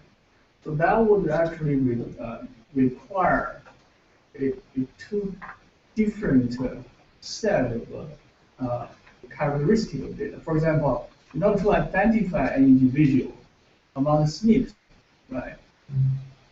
And if the identifiable set of SNP is actually similar to association signal with the SNP, then you are stuck. Because by adding noise. Yeah. So my question is, is this the same or this is just the theoretical? You know? Yeah, I think I can address that. I think empirically there are different set of features. Yeah, okay. I think the identification versus disease association. Right. Because essentially, if you use the disease associated for SNPs to identify person, you're not identify the real person, identify person with disease. So any person with that disease will be identified. But you're not sure if this person are different person. Right? So the assumption for the identification is not really identify a person with the disease, but actually a specific person. So Otherwise, what about the fact that there's rare SNPs and common SNPs? Right. So you could have a rare SNP for disease, you could have a common SNP for disease, right. And the ones that are really interesting right now are the rare ones. Right. So how does that affect the question? So I don't think I have a quantitative answer to that, but apparently if you have even a very small number of rare SNP, it's sufficient to identify a person because, that's rare SNP, right? That's supposed to be very rare in the whole population. But which means that you may need to add more noise to this rare SNP with very lower data. But apparently not all rare SNPs will be associated with some disease. The disease-associated rare SNPs will be rare among all rare SNPs. So I think still there's some distinguishability between re-identification feature versus disease association. So in short, in conclusion, I personally think it's still possible to add noise to mitigate the re-identification attack while preserving some utility of the GWAS. But as we see from the current analysis of the method, it seems very hard. It is very hard. It's very hard to maintain those balance. Yeah, just I think just the question, and this give rise to a very interesting question. And one thing I can see here is maybe for some disease, and I think maybe in the most cases, right, you don't have these two set up, sleep conflict with each other, and you have some sleep, just in general, you have a set of sleep which can be used for identifying individual, and you have disease-related markers, and which may not, which may not and just happen to be also identified sufficient for identification, right? But they could also be the situation, these two sets of actually they conflict with each other. And I'm not the expert in this area, but personally, I think just something related, for example, cancer. The cancer is a very personalized disease. Different people have just a different and even for the same type of cancer, right? It's very different across different individual, right? And they have sometimes they have this chunk of DNA, and sequence. They have some permutation and this work the location together, right? And in this case, if you release the disease marker, and the disease marker actually could carry some identifiable personal information there. It could cause problem. It could cause problem. So if you want to anonymize the data to the extent that the person no longer identifiable, in the meantime, you could undermine the utility of the whole data set. And this kind of things can happen. But but honestly speaking, we don't have a very good understanding about the whole things. So that's the reason they did a lot of research, on this topic to figure out what's the impact, of the anonymization, could be on. Yeah. From I think if we recall the results from what we report in the morning, I think the real problem for the data anonymization approach for genomics data is opposite. It's not because we actually add too much noise on the disease-associated SNP so that we cannot identify the association, but we add too much noise on the other SNP, so that the other SNP look not like real person. They become false positive disease-associated SNP. Those are the real problems that we become this marker. In order to mitigate the SNP, we make the person look not like real person, so that a lot of SNP associated with the disease after noise adding. I think that problem is much harder to address by using data anonymization approach than the real concern to damage the utility on the real disease associates.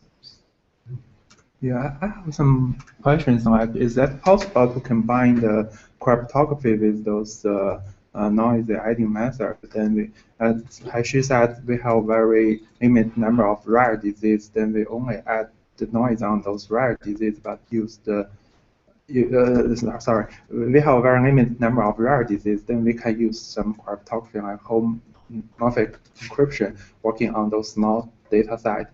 Because the encryption has very computational overhead, but as she said, we may have very limited set of those rare disease SNPs. So the data becomes not usable at all after you encrypt the data.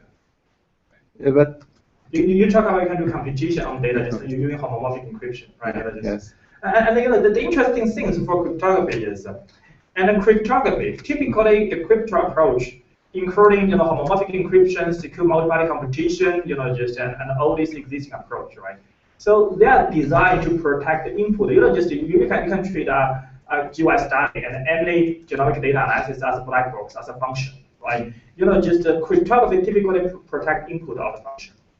They don't protect output. They don't protect output in a sense. Once the third party who get the output on computation, right? Oftentimes they can still infer the input using the output, doing this inference, right? So cryptography typically cannot protect this kind of inference attack. But if you are using cryptography, you can do some analysis in the encrypted domain. Though in this domain you don't need any noise, then you get aggregate result of those. Yeah, so I can just explain things to you. And suppose you can use homomorphic encryption, right? And you do the computation arbitrary function and encrypt the data.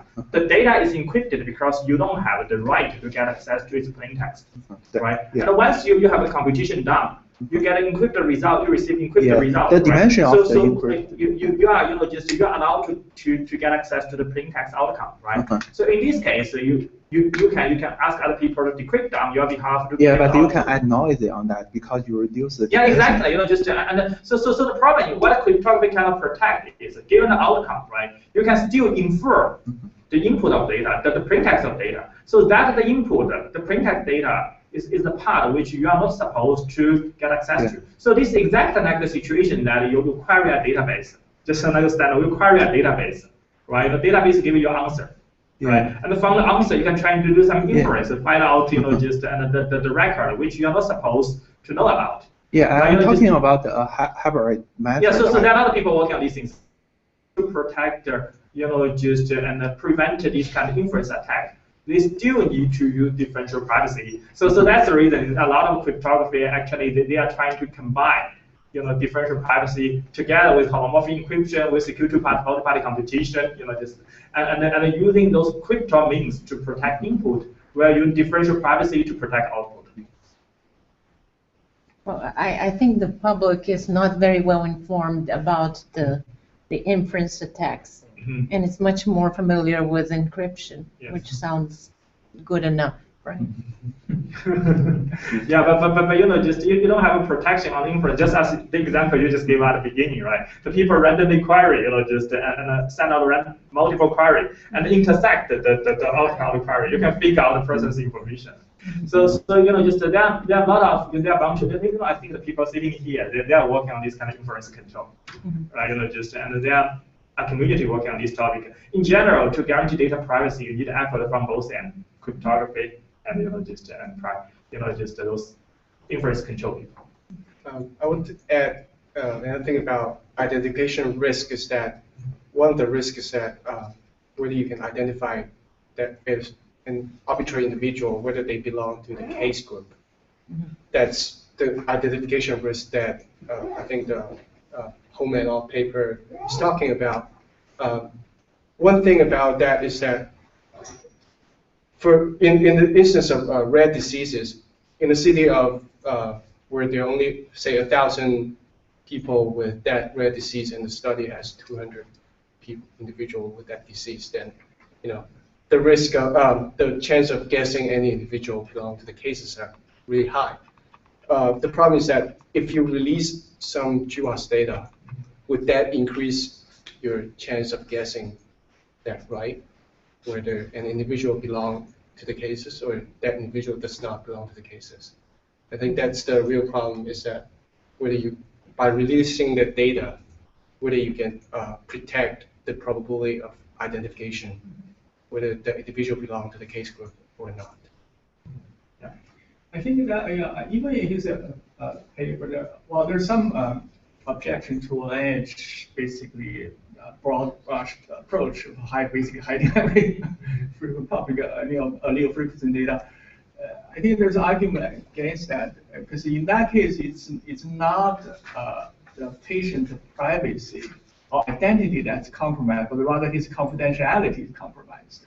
Because by identifying individual as a case, because that's what not a patient, but still, in order to reveal his identity, you still need some illegal activity, from the database owner, to say, hey, this is really John Doe, who's the case. So I think there's a nuance there in terms of confidentiality versus really true identity. People somehow got lost there. Yeah. Yeah. I 100% agree. Just typically you identify a person if the identification does not associate with some, just attributes, right? So the identification is meaningless. It does not cause any, just a privacy problem, right? But so the real thing is you identify that person in a clinical study group. So you know what a clinical study is. Then very likely this guy may have a related disease, right? So that's the real problem. But just oftentimes, because you publish the data, right? The data, you gotta have some metadata information about that. You publish the data, you're gonna say this HIV data set, this whatever data set, so that people can make use of it, right? So in this case, if you identify the presence of individual DNA inside this data set, then obviously this guy has disease. So oftentimes people just simplify the whole problem setting and just make it a re-identification problem. Right? But in practice, just as you said, just what really people care about is privacy, is confidentiality problem instead of just re-identification problem. Yeah. Yeah. And actually this brought to just a bigger question. I always want to answer this question. How are we gonna balance? Just in any privacy research, in any particularly just like genomic research, and because we are looking at a revolutionary progress in this area. It's a very exciting area, completely change our life, right? And we need to be very careful. We want to strike a balance between privacy protection and the data utility and availability, right? So here the question and up to debate, right? Of course, theoretically, we want to get a perfect balance, the optimal balance. But oftentimes we cannot get it. So in this case, if we have to, leaning toward more toward one end, right? So which end do you think is more important? Utility and and utility availability and privacy protection. If you have to make choice, and so how do you think? So this the question not only posed to the panelists, but also posed to the whole audience. So how do you think? So I think in the next workshop, I was tossing about an idea, just joking with the participant. I'm talking about maybe we need to sacrifice the privacy of one generation, just trying to move the science forward, right? So here's my theory, right? Just looking at what happened, and when we have automobile, running on the street, the first things we want to think about is we want to build it, make it faster, right? So no one think about we need to add a safe belt, right? Just and come up with instead of automobile, we come up with a tank which you cannot move, right? So just so what people think about, just go ahead, make it fast, make it more cost efficient, right? Just make everyone use it. Then later on, just of course when the car become faster, become more cost efficient, and people driving on this piece of machinery, they're running a kind of risk. So you have a car accident, people dies. Then people also say, oh, we need some protection. Because people dies, so we increasingly we need to add a safe belt, and we need to that people will have these all kinds of protection, all the bags, just and we need to put all the protection in place, right? So everything, the whole purpose of the design is we want to make people use the system, and to move the science technique forward instead of build up perfect secure privacy protected system in the first place. So I think maybe the same theory can be applied to the genomic community, right? Privacy protection indeed is important, but just if we have to choose between these two ends, just maybe the things is and we can have some sacrifice on the this may not be a good way to say it, right? But just and maybe the whole things need to design more on the utility end. Yep. Well, I just don't know what we have to decide for everybody. I think every person can decide. And your balance is one way, my balance is some other way. And of course, we are, as parents, you're responsible for what you leave to the kids. On many other aspects, not only your choices of privacy for research. So I don't think as a society we need to all be equal. Actually, I appreciate the other way. We can decide, and people will criticize and say, well, the first participants are all European descent, and well, then get others to join in, and if people complain, also, well, there are not well represented groups, then it's these groups that we need to engage more, but not universally declare we have to do it this way or that way, because that will be the fastest way to shut down everything. Yeah, I think that's important. It's nice as a theory to ask people to make a sacrifice for the collective good, right? But the thing is, how soon to deliver the collective good? Yeah, that's a daunting question. Although that's the goal for scientific research, but I think your point is very important. There's a risk. The risk is not equal, right? You may have people who really don't care about privacy. A perfectly healthy 30-year-old keep donating a lot of things, it probably his risk is small. However, if you are a parent with a kid with a rare disease and he's a teenager or toddler, you want to protect his privacy. The question is, can we quantify the risk in both cases? In one, it's probably even it's high, even because he donated a lot of things, but he doesn't care. On the other hand, if your kids only participate in one clinical study and only one blood sample available, what is the true risk for him to be re-identified? Things like that, I think we probably need some quantification. Yes. Instead of talking about risk in the generic term. And also, just as you mentioned, understand the general population's attitude toward the risk. It is also important, right? There are a group of people who are risk-seeking. Yeah. So there are a group of people risk averse, and the vast majority of people risk neutral, right? And understanding the public attitude toward the risk, toward a particular information leak, right? Just also quantify indeed the risk they are exposed to. So then make the decision. It could also important. So when the research question is really important and can change the patient's life at the time, privacy becomes totally secondary. Yes, yes. So I think we also are talking about people in different circumstances. Yes. Who change over time their mindsets too. So I think us assuming on behalf of other people is probably the wrongest thing we can do. I just want to add, there's of course the case that privacy is kind of has no play if there's like emergency. Yeah, exactly. But there's also opposite situation in which that you can do a lot of privacy protection, but very simple method, and then also there might be literally no damage to the data utility. So in those cases, we should identify those cases and make the best protection for those cases, and still make the data available to and basically the data can be more valuable to the community for analysis, for secondary analysis. I'm thinking that we would really be short-sighted not to have the opportunity to educate the public and to give them more opportunities to have choice and try to quantify risk and understand how to go. I mean, I think about what IRB members do when they try to distinguish minimal risk from greater than minimal risk, and whether or not it's likely to happen in everyday life or not. So there's some guidelines, but they're open to interpretation by every single person that's in the room. But we have a social responsibility as researchers and scientists to the public.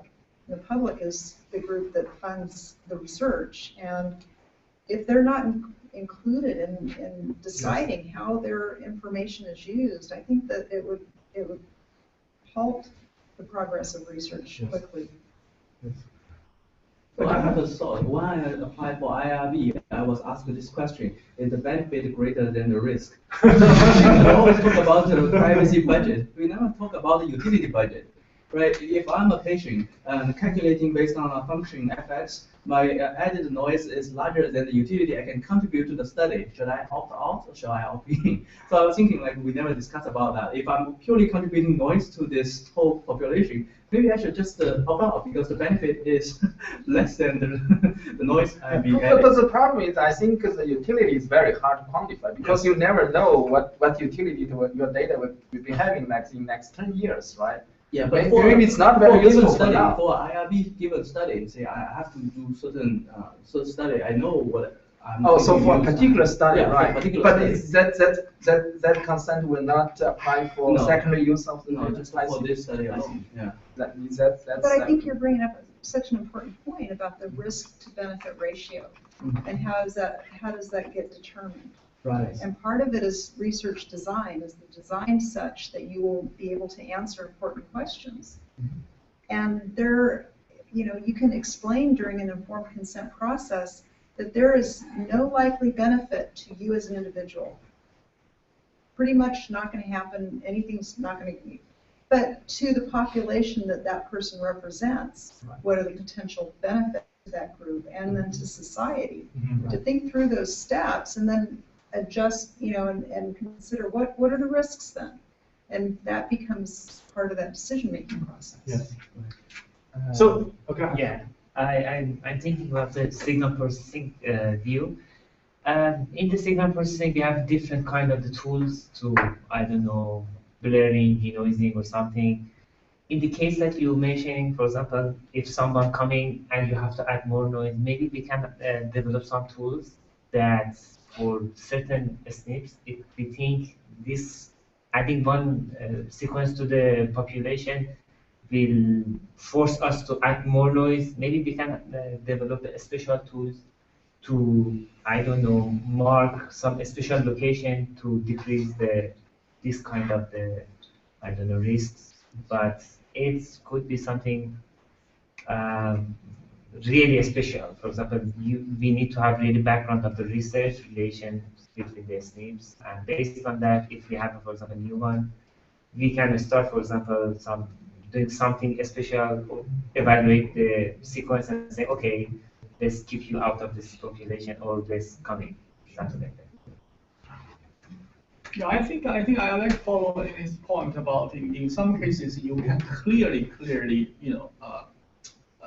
basically identify a set of SNPs which only have the identity value but not the association value. But if that's the case, I think I would really make a strong pitch by saying that, okay, now spend some effort, and then when it gets to data release, basically hide those identification associated SNPs, without compromising. If the case allows you that, because that will save us a lot of money, later on about a lot of data release in privacy, cost. People tend not to think about it. But I don't know whether or not it gets to this case-to-case level of R&D.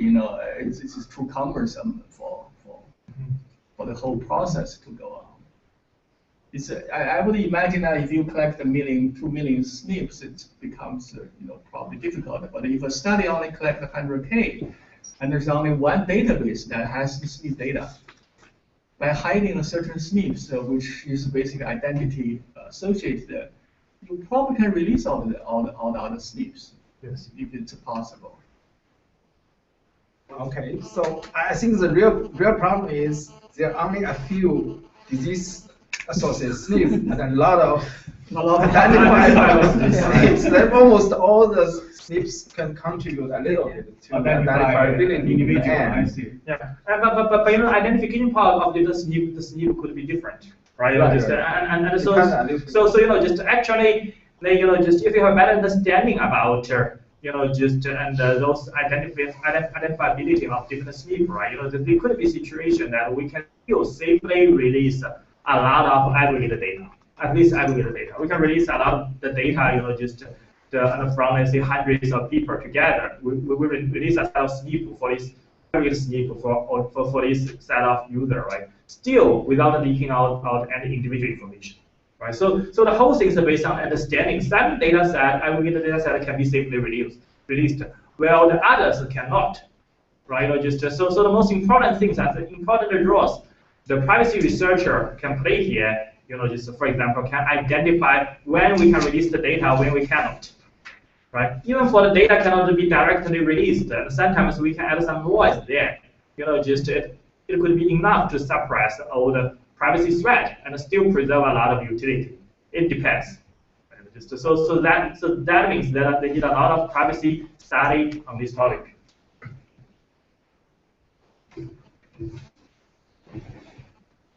Yeah, and so now I have some questions for the privacy researcher, right? And including myself, and you guys, and just working on originally, and you guys working on database privacy, but right now working on genomic data privacy, right? And have you, just find out anything unique about genomic data and make the whole problem different from standard database privacy issue?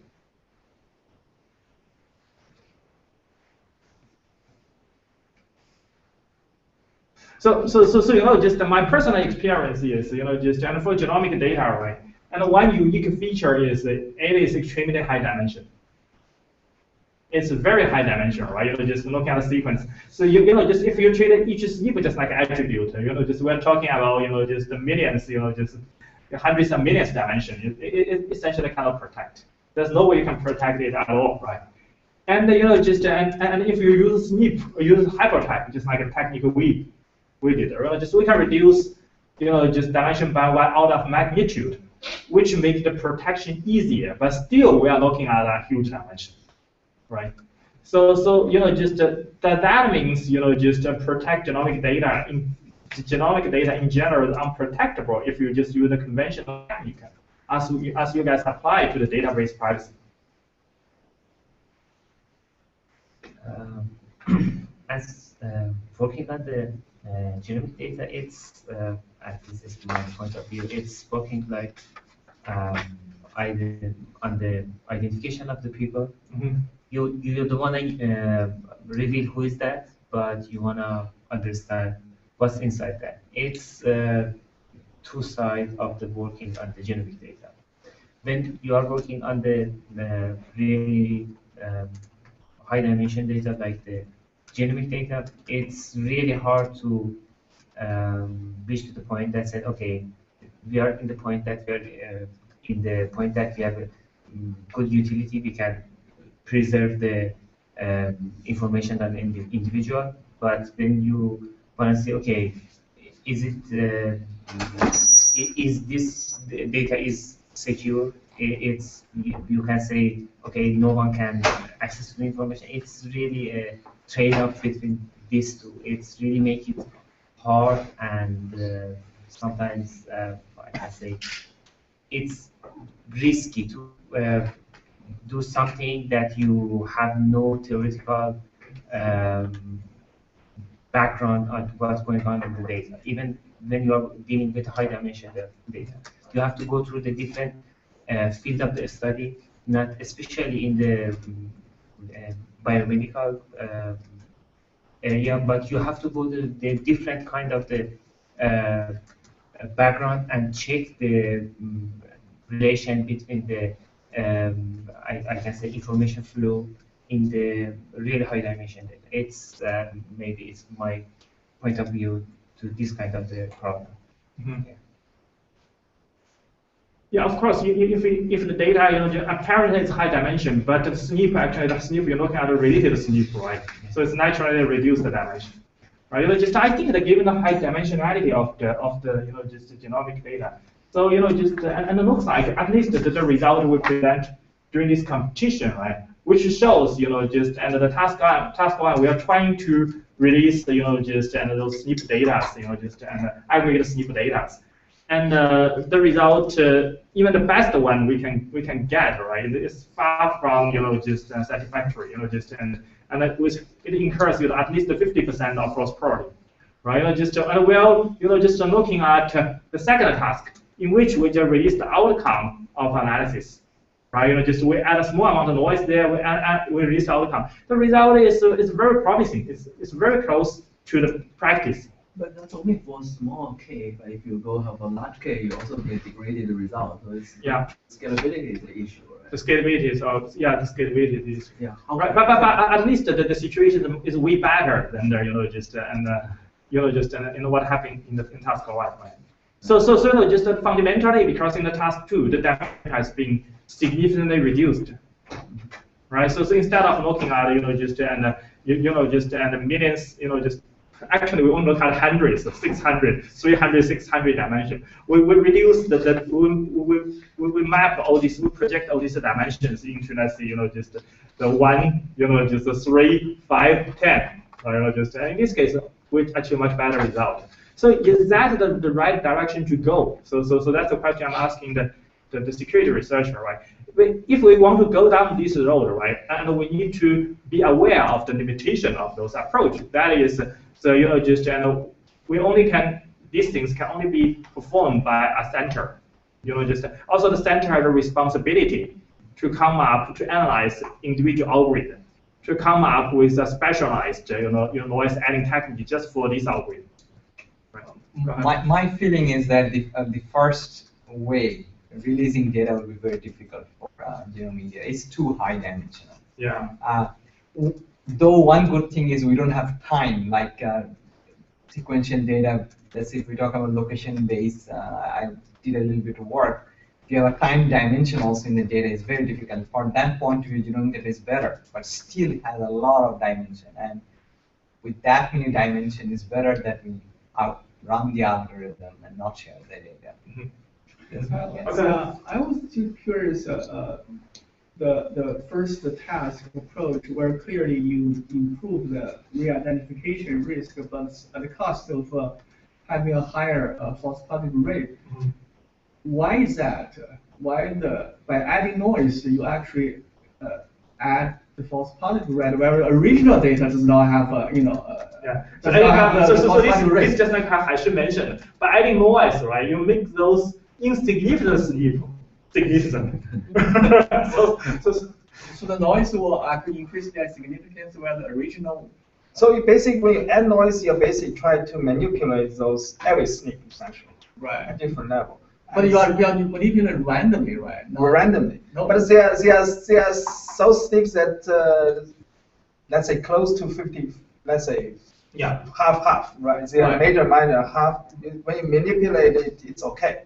But if it's already, let's say 0.9, 0.0, add a little bit noise, it give you a lot, and then the p-value becomes very significant. I see. Okay. So those SNPs are the problem SNPs. That's difficult to pursue those SNPs. Okay, so this leads to another question I have. And it could be the last question, right? if we think that the centralized approach is the best way to go, right? We have a center to provide a service, just people submit the algorithm, right? Just we add a noise to it. And the limitation, of course, I just mentioned, the center will have a responsibility to come up with the most appropriate data anonymization approach, right? Of course, we can make it automatic, more or less automatic. In general, it's going to be very difficult. And just in addition to this inconvenience, they any new security and privacy challenges you can imagine, in this centralized, this setting.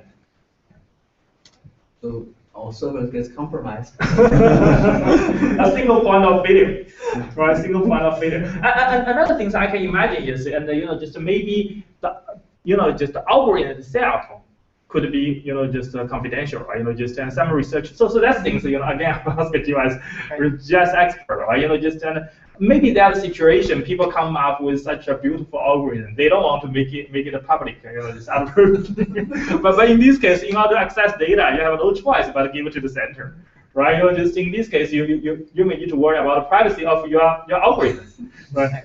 Will this be a concern? You can just share the executable, right? Without sharing the... Yeah, but no. You need to do more than that. Just and if people don't know your algorithm, they don't know how to just anonymize the data. So in this case, there's no guarantee whatsoever the quality of the just the result you can get. Let me just say something that one person in a public forum said. I want the data to analyze myself because if I use a web service, for example, they know what I'm looking at.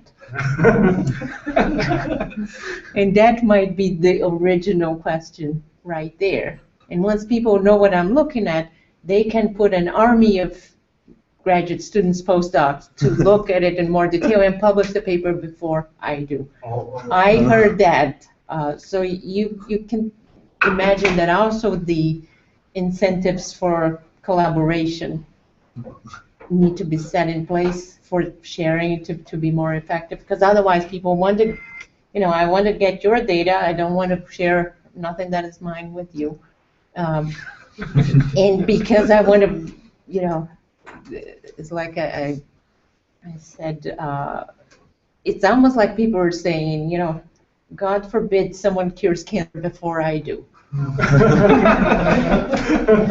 other thing I think from an edge data sharing perspective, you cannot really only provide a query as a means to access shared data. Mm-hmm. Eventually, the primary data has to be shared by being downloaded into other people's, Right. So I, like I said in the very beginning, I think there are, stages. And maybe the first stage is just to see, is there something there that I'm interested in or not?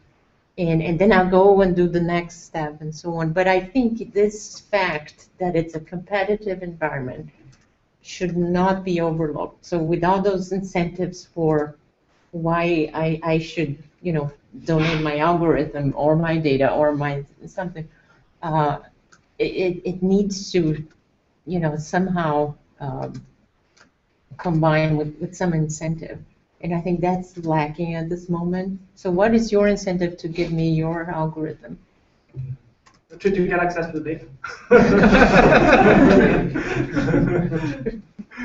Yeah, personally, I think just there could be two directions, just and to move on, just and one possible direction is more like a technical protection, right? Just is it possible to obfuscate the algorithm, or just and still just allow people to analyze this algorithm, right? So it's a technical problem, just technical people can look at. The second way to address these issues is a policy solution. And the whole thing is just like, just and you're serving on a just a journal edit board, or just and on just a conference program committee, right? So you need to evaluate other people's work. People submit paper, just need to look at. But you have a responsibility to keep it confidential. You cannot take advantage of it. You cannot leak out information to someone else, right? Just and so it's more like people submit algorithm. You have the responsibility to safeguard, just this piece of information. right? And so it's more like it could pose a new question to the LC person. You may need to sign another agreement, right?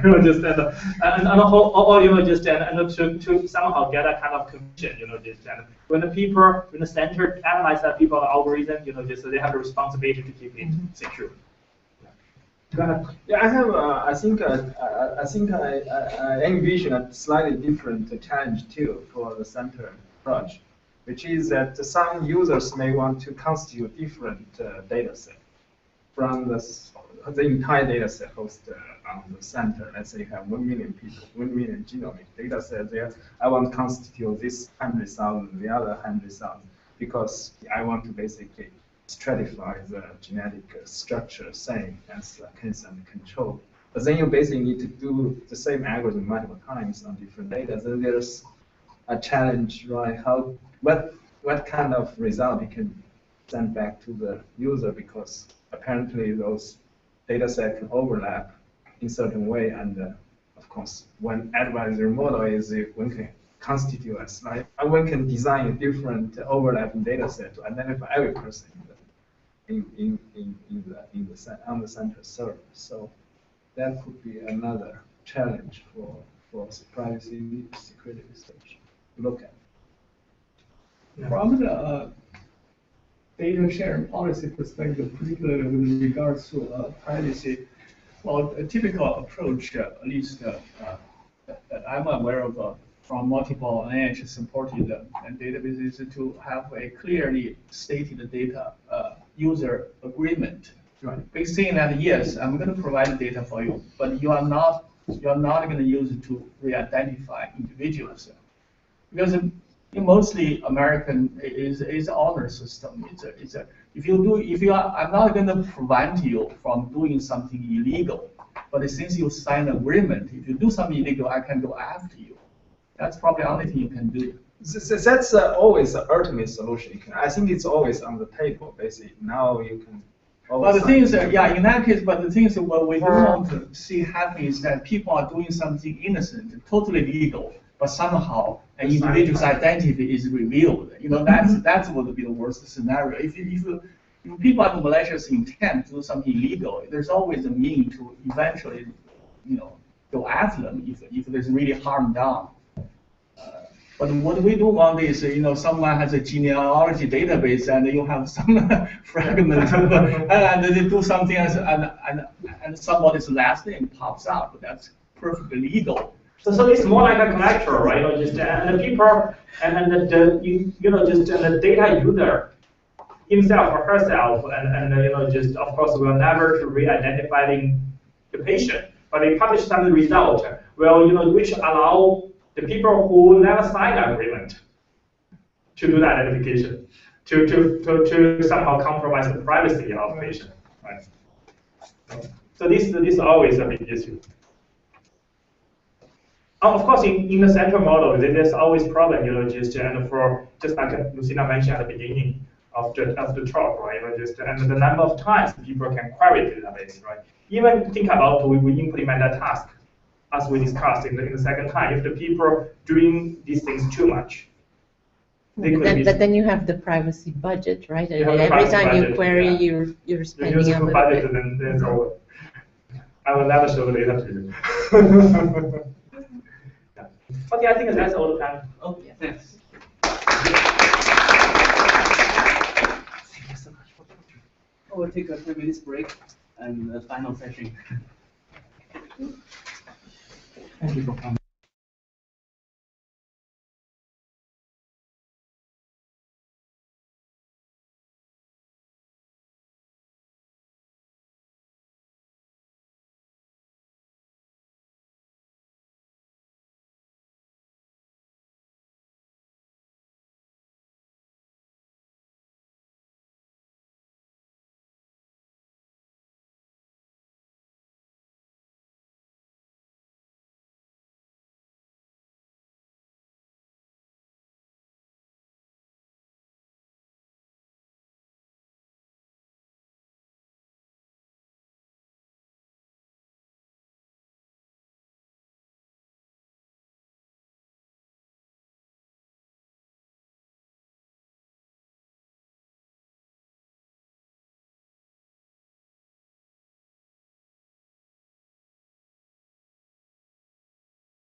Certainly.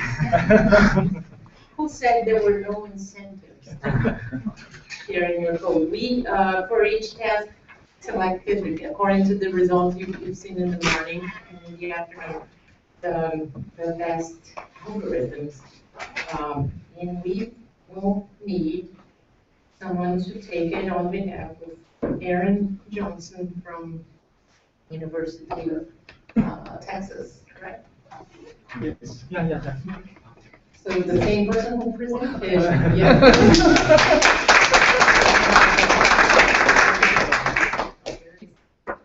Fancy.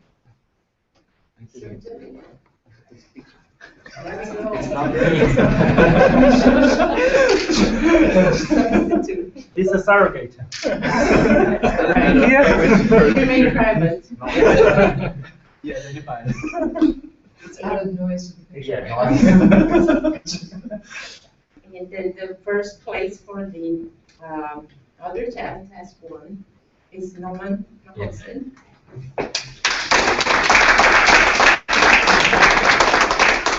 The real one. From McGill University. I need a copy of the picture. All right. And so Jiachen will talk a little bit about the papers now. Sure. Yes. Yeah, thanks everyone. And show her slides. oh, okay.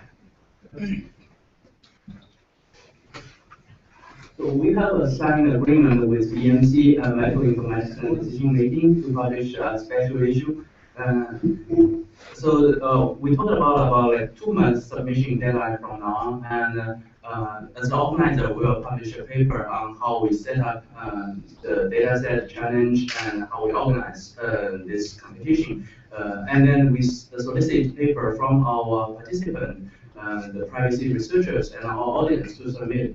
So I will send another email reminder of this. It's about like 2 months for the first submission, and we'll be a peer review followed by revisions. So the last session in this conference is we want to hear about ideas and suggestions for our next session. So what do you think we can improve, and what should we investigate and engage the community to investigate for next year? Thank you.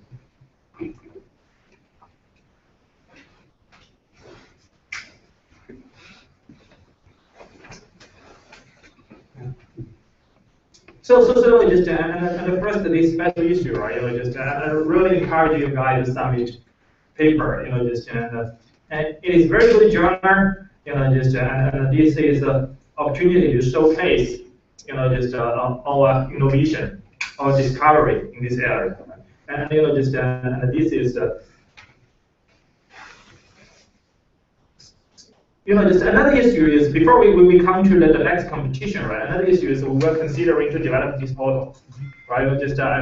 And we want to produce, action of articles and introductory material. Also, we want to provide tools, data and tools, to the community. And for those who want to, for the computer scientists and for the bioinformatics researcher who want to know about the area and who want to use the tools and already provide. By the community, particularly the tools provided by and these times and the tools you guys build, right?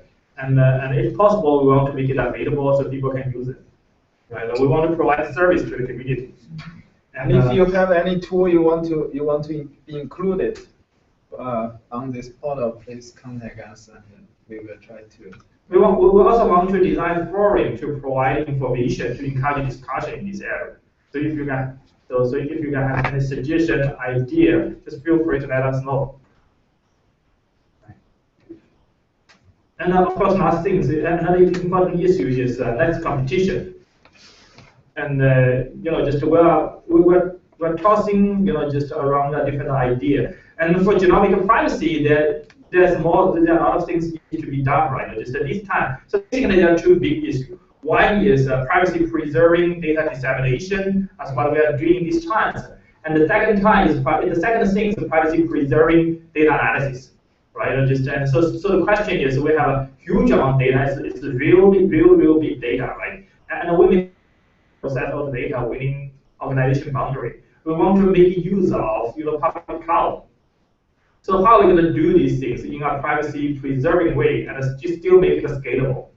So this is non-trivial, right? Just of course, theoretically, we can use homomorphic encryption, we can use secure computation outsourcing, we can secret share, secure multi-party computation, but unfortunately, none of those techniques can scale to the level of the genomic data, right? So it's way above their capability. Right, just if you want to figure out the solution within your lifetime, right, just forget about this technique, at least today. And so how are we going to do these things? Can we come up with some practical technique and to just make this happen and to achieve some practical privacy, but still just achieve this level of scalability and get answer within shorter period of time? Can we do that? So what's the state of art? What's the best we can do? How far away is technique from practical use? So that's a question we're asking. So this could be one target. Then another possibility is we want to go beyond genomic data. We're looking at if there's if we can do some competition on privacy protection for health record. Of course, just combine health record with genomic data and maybe some other idea, right? So we can discuss these issues.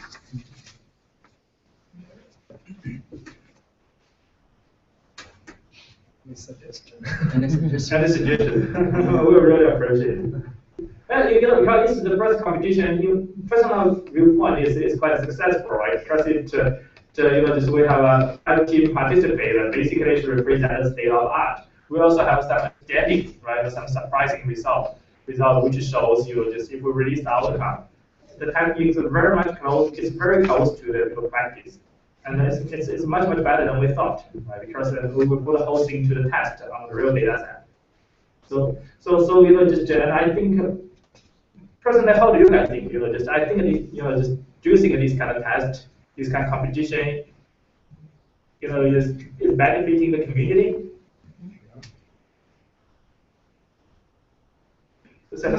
Yeah, well, although I come from NH, but I'm not really speaking for NH now. It's just my own observation. I think, well, in other fields, there are competitions like this, multi-year. And for example, our division has really sponsored an effort to basically encourage automated gating for flow cytometry analysis, because right now it's heavily relying on individual manual gating. We try to see whether or not the automated algorithm-based gating could basically match the cell population identification. So as we observe, is 3 years the algorithm improve and accuracy improve, but it doesn't seem to settle on a single solution. It's rather a multiple approach. Seems to be better as a consensus, as a consent. I think other, for example, protein motif computation, other computation probably has the same conclusion. Over years, they realize it's hard to really identify a single solution, but the multiple solution, the consensus seems to be better. I don't know whether this would apply to this. But the other thing, as my own kind of suggestion would be whether or not it's possible for the lessons or the solutions learned through genomic privacy protection to be transferable or applicable to other data types. Yeah, obviously, it's just and those electronic health record, right? Just it's a application domain, right? Just and we can think about the technique we learned in this case, and whether the technique could work effectively on this kind of data, right? Right. Actually, the techniques presented by several speakers today is applicable to electronic health record. The challenge is to apply this technique on the dual modality of this kind of data, as Norman has introduced. So if you have both EHR and genomic data, can you partition them and still preserve the utility in a privacy-preserving manner? So I think your point is very good, because this year we are trying to focus on a very simplified utility evaluation, only chi-square test. But actually, we will end up with multiple solutions if we have solicited like G-test, chi-square test, So different methods may have an edge on different evaluation criteria. So maybe in the next year, one thing is we should scale this to multiple evaluation criteria and rank the algorithms accordingly. Yeah, particularly for second task, right? Because if we're looking at the simple chi-square test, and we did on the data set, right? The result is very good. But the question is, when it comes to more complicated test, yes, what's going to happen, right? And some technique is designed for generic purpose. Right. For example, and Aaron Johnson and Vitaly Smetkov, their approach, right? But and we tried out, and they design this test for design an approach for G-test, which work well. And this time we tried on chi-square test, it still work well. But because these two tests looks very similar, right? That's what's happening if we have a more complicated test. And it will still be general, that's the things we don't know, right? And also next time we can still focus on genomic data at the computation dimension, and a more complicated data analysis technique. Maybe we will kind of design one talent for the analysis. Next time, in addition to computation and dissemination. We would have one computation, one category each, right? Because there are a lot of people working on the privacy preserving computation in general. May not be for genomic data. But we can ask them if they can tone their method for genomic data. And particularly, we may even invite someone working on homomorphic encryption, and they can try out and see if it works, right? And it's good. But is that possible? We can invite some people working on some attack model. Attack model, just like catch the flag, right? Catch the flag. Right, it is possible, and I don't know, we. I don't know if that's a good idea. But they do red team, blue team. Right. Yeah. But we cannot publish the algorithm or release the code for the community to. So the other thing is for your differential privacy against the repetitive query. Is that mostly designed against human manual query? Is taking, like eventually you have some API that allow like automated query into your database. Would that be similar? And I'm framing the question right, yeah. Yeah, for the multiple query problem, and if you query multiple times, right, in the differential privacy, you can use up all the privacy budget. Each query, will come with some cost in terms of privacy budget. So no matter the query has been generated by algorithm or by human, right, as long as it associated with the same identity, we generate multiple query, each one spend some cost, some budget. In the end, the user budget, and basically the database had to shut down toward that user, because otherwise, any more answers will violate the differential privacy, to make the data set no longer secure, and with regard to this particular user. Right, but in that case, is the type of query and repetitive, is that defined by a single session or single IP, something like that? Yeah. So this is more related to implementation, right? And Xiaoqian, you guys have some experience. Not really, but I think this is more about access control, right? Yeah, access control. How can I identify the same user? Right. The same user. Which you can't, right? Because if they're good enough, they will change IP. Yeah. So you cannot associate with IP. I think you can associate with some, just authentication credential, just like user ID, password, and at the very least, right? And IP, you cannot trust IP, right? It's the same party, same user, you can log in multiple times, query multiple times, Yeah, I have some comments for your questions. There are another way to use differential privacy. Actually, you can release the differential private data, then you can use the differential private data make queries. Then there's no limitation on the budget. So this is exactly the first task. Yeah, this is exactly the first task. But the ones that we also thought didn't result in. Yeah, a little bit different. First task, we cannot release differential private data, because if we do that, I guess none of the group can get any reasonable result. It's just too much noise, right? Just what we put there, we have a lower bar. So the bar is, as long as the data is just robust enough against the known best attack, right? Then it is fine. So we just focus on utility. So we move back a little bit on the privacy protection part, right? But in general, it's aligned with what you talk about. We just release the data, you can make arbitrary use of. The second approach, more in line with this query model. People, just query the data owner, right? In terms of, just the GIS algorithm. We compute the result, we send out result, and add noise to it. I was just wondering regarding the utility, can we identify 5 or 10 most frequent used genomic algorithms and then try to have a private version of it? Yeah. And so this interesting thing, all GIS person left, right? So I very much want to know what's the distribution of the and the GIS algorithm, right? So I want to know if the central part, if it's a bell size, just a normal Gaussian distribution. I don't know if the central part, whether if the central part is actually customized algorithm or kind of standard algorithm. So I should have any information about I think they're basically common algorithms, like chi-square or the other statistics that were commonly used. But the main problem for a GIS in traditional understanding is you have case control, right? So in many cases, case control do not have the exactly same genetic structure.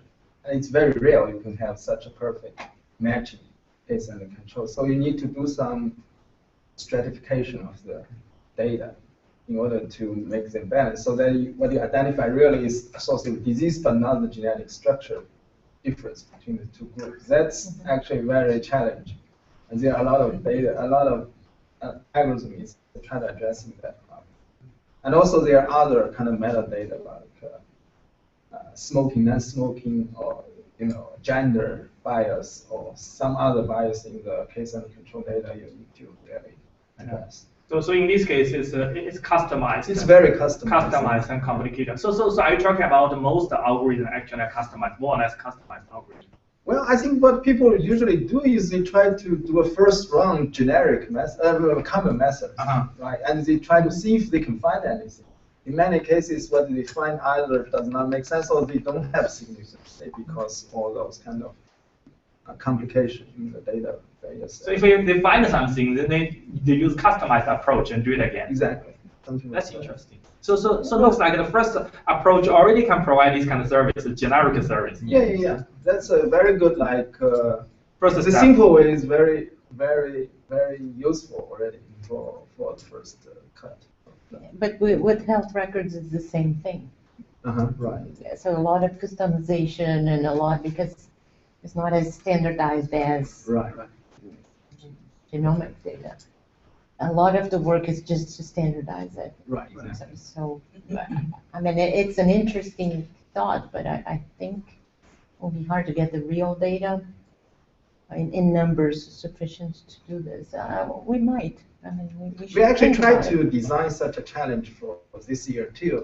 We have some hope with the personalized genomic data, but turns out there are very limited number of data we couldn't compose different subgroups in that data. The phenotypes are very abbreviated. The phenotype is limited, and also the data itself is poor. To be honest, many of the data are not very organized. And they have a lot of missing values. So it's very hard to compose such large data set. But next year, hopefully, with more and more people signing up with personal project, we can get more data. So alternatively, we can come up with some synthesized data and looking at the kind of structure. Right. And we can always go by the synthetic data. But what we think is we want to use real data just to demonstrate. Right. Technically work. So one possibility next year is we can broaden the this data dissemination part and add some some context and for the data analysis technique, right? And maybe over cloud infrastructure, right? Anyway, iDASH also have a cloud infrastructure which we can leverage. And we may also try somehow combine the genomic data with medical record. The other thing I'm always curious is to study the transcriptomics databases and how private they really are. Because those data are available to everyone, right? There's one study, I think probably is based on Eric Schatz. Basically, he showed that based on gene expression, you can map the QTR locus and then identify actually the person with high accuracy. But that didn't result in access controls for geo. Yeah, they still makes this Right, data but that's available. interesting. Yeah, It's that's kind of very different interesting. reaction as the homo paper. There's argument for not applying to gene expression because it's kind of dynamic. You don't have always the same profile of gene expression day after day. Because the genomic data tend to accept mutations. Basically, that's your genome. But Eric Schatz showed actually you can map the EQTR locus. Because that's a It was identifiable, so you had to have invariant, let's see, it was QTLs, Right. special class of QTLs, and it proved to be a sufficient fingerprint to be identifiable. So even though it's non-intuitive, but it was a pretty clear demonstration. Yeah. There are a couple of thousand, probably, I don't remember exactly, but a couple thousand EQTR locus. Strongly associated gene expression. Tissue invariant, that's right. Tissue invariant. QTLs. Yeah. And someone also did for microbiome. Yes. Talk about going far. Oh yeah, microbiome too. But microbiome, I think it's more controversial. It is, but someone did it. Eventually, because they are high. You have your own identifiable bacteria. It's very cool. Gross, yeah. You're the person. I'm a privacy researcher, and I think this is very cool. I just don't know if there are enough group working on this subject which can participate in the competition. And if we have these kind of things, I think it's going to be very interesting. Well, the health records, I think that would be some, because there's a lot of interest in still talking about de-identifying sets and make them. Yeah, but actually I thought we have a nice conversation with Kelly today, but I think there will be a lot of attention on the privacy preserving computation now, right? Because of the fully homomorphic computation technique, maybe we can do something along that line. Yeah. The good things is if we try this, and there are some group which working on the privacy preserving computation in general. It may not apply to genomic data, so we can ask them to try. Just try the genomic data and see if it can work out. Right. Homomorphic encryption, I personally guess it's going to be a disaster. So we can see how far away these things come from. We don't really need to know if it's disaster or not, but basically we know what's the current state of art. So that's what we want to understand. Benchmark them. Benchmark, right? So this recent report from Microsoft Research, there I look at their overhead is like 10 to the power 9. Still, it's possible for simple calculations. They show one calculation takes like 0.2 seconds, but it's like it's 9 magnitude slower than the computation on non-encrypted data. but if we really give the data set of this scale, forget about it, right? But the development in those areas is very fast, phenomenal. And maybe after a few years, the things they can reduce the order, let's see, to 10 to 6, and it's possible. Yeah, actually, they show that the function encryption can go down to functional encryption. Yeah. Functional encryption, yeah. But that's for specific computation. You have to design a functional encryption. Functional encryption for specific computation. Yeah. So it's a little bit controversial because functional encryption is going to be general. We can talk about this later. Okay. Yeah.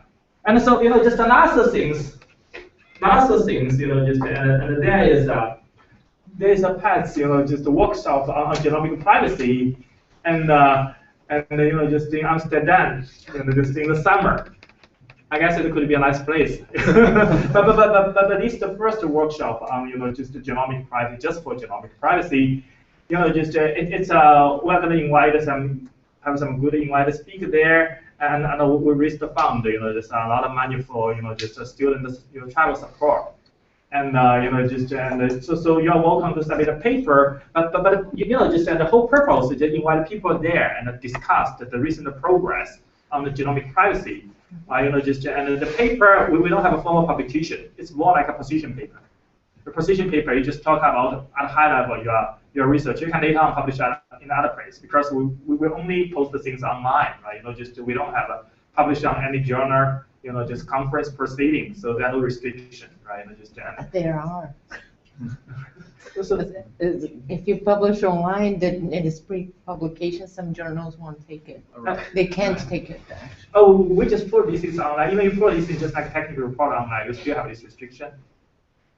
I think some journals. Yeah. Some journal, right? Unless you don't have paper, you just have a presentation, right? Oh yeah. And put the abstract only. Yeah. Abstract is okay. Abstract is only right. And in this case, and I think that the final way could be very flexible. Just because the main purpose just want to attract people there, right? And to discuss the.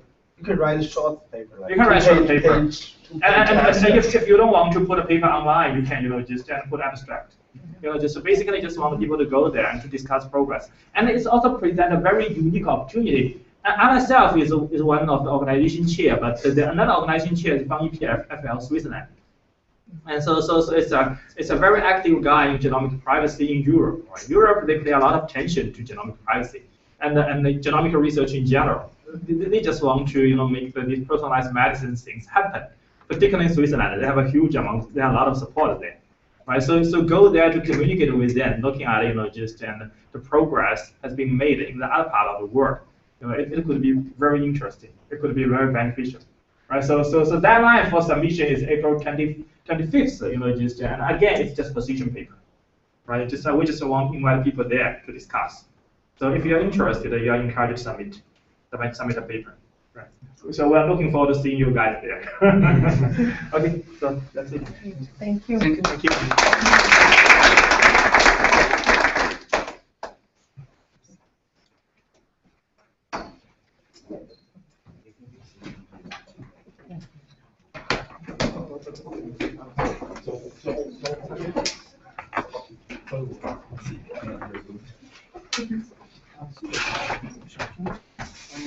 I can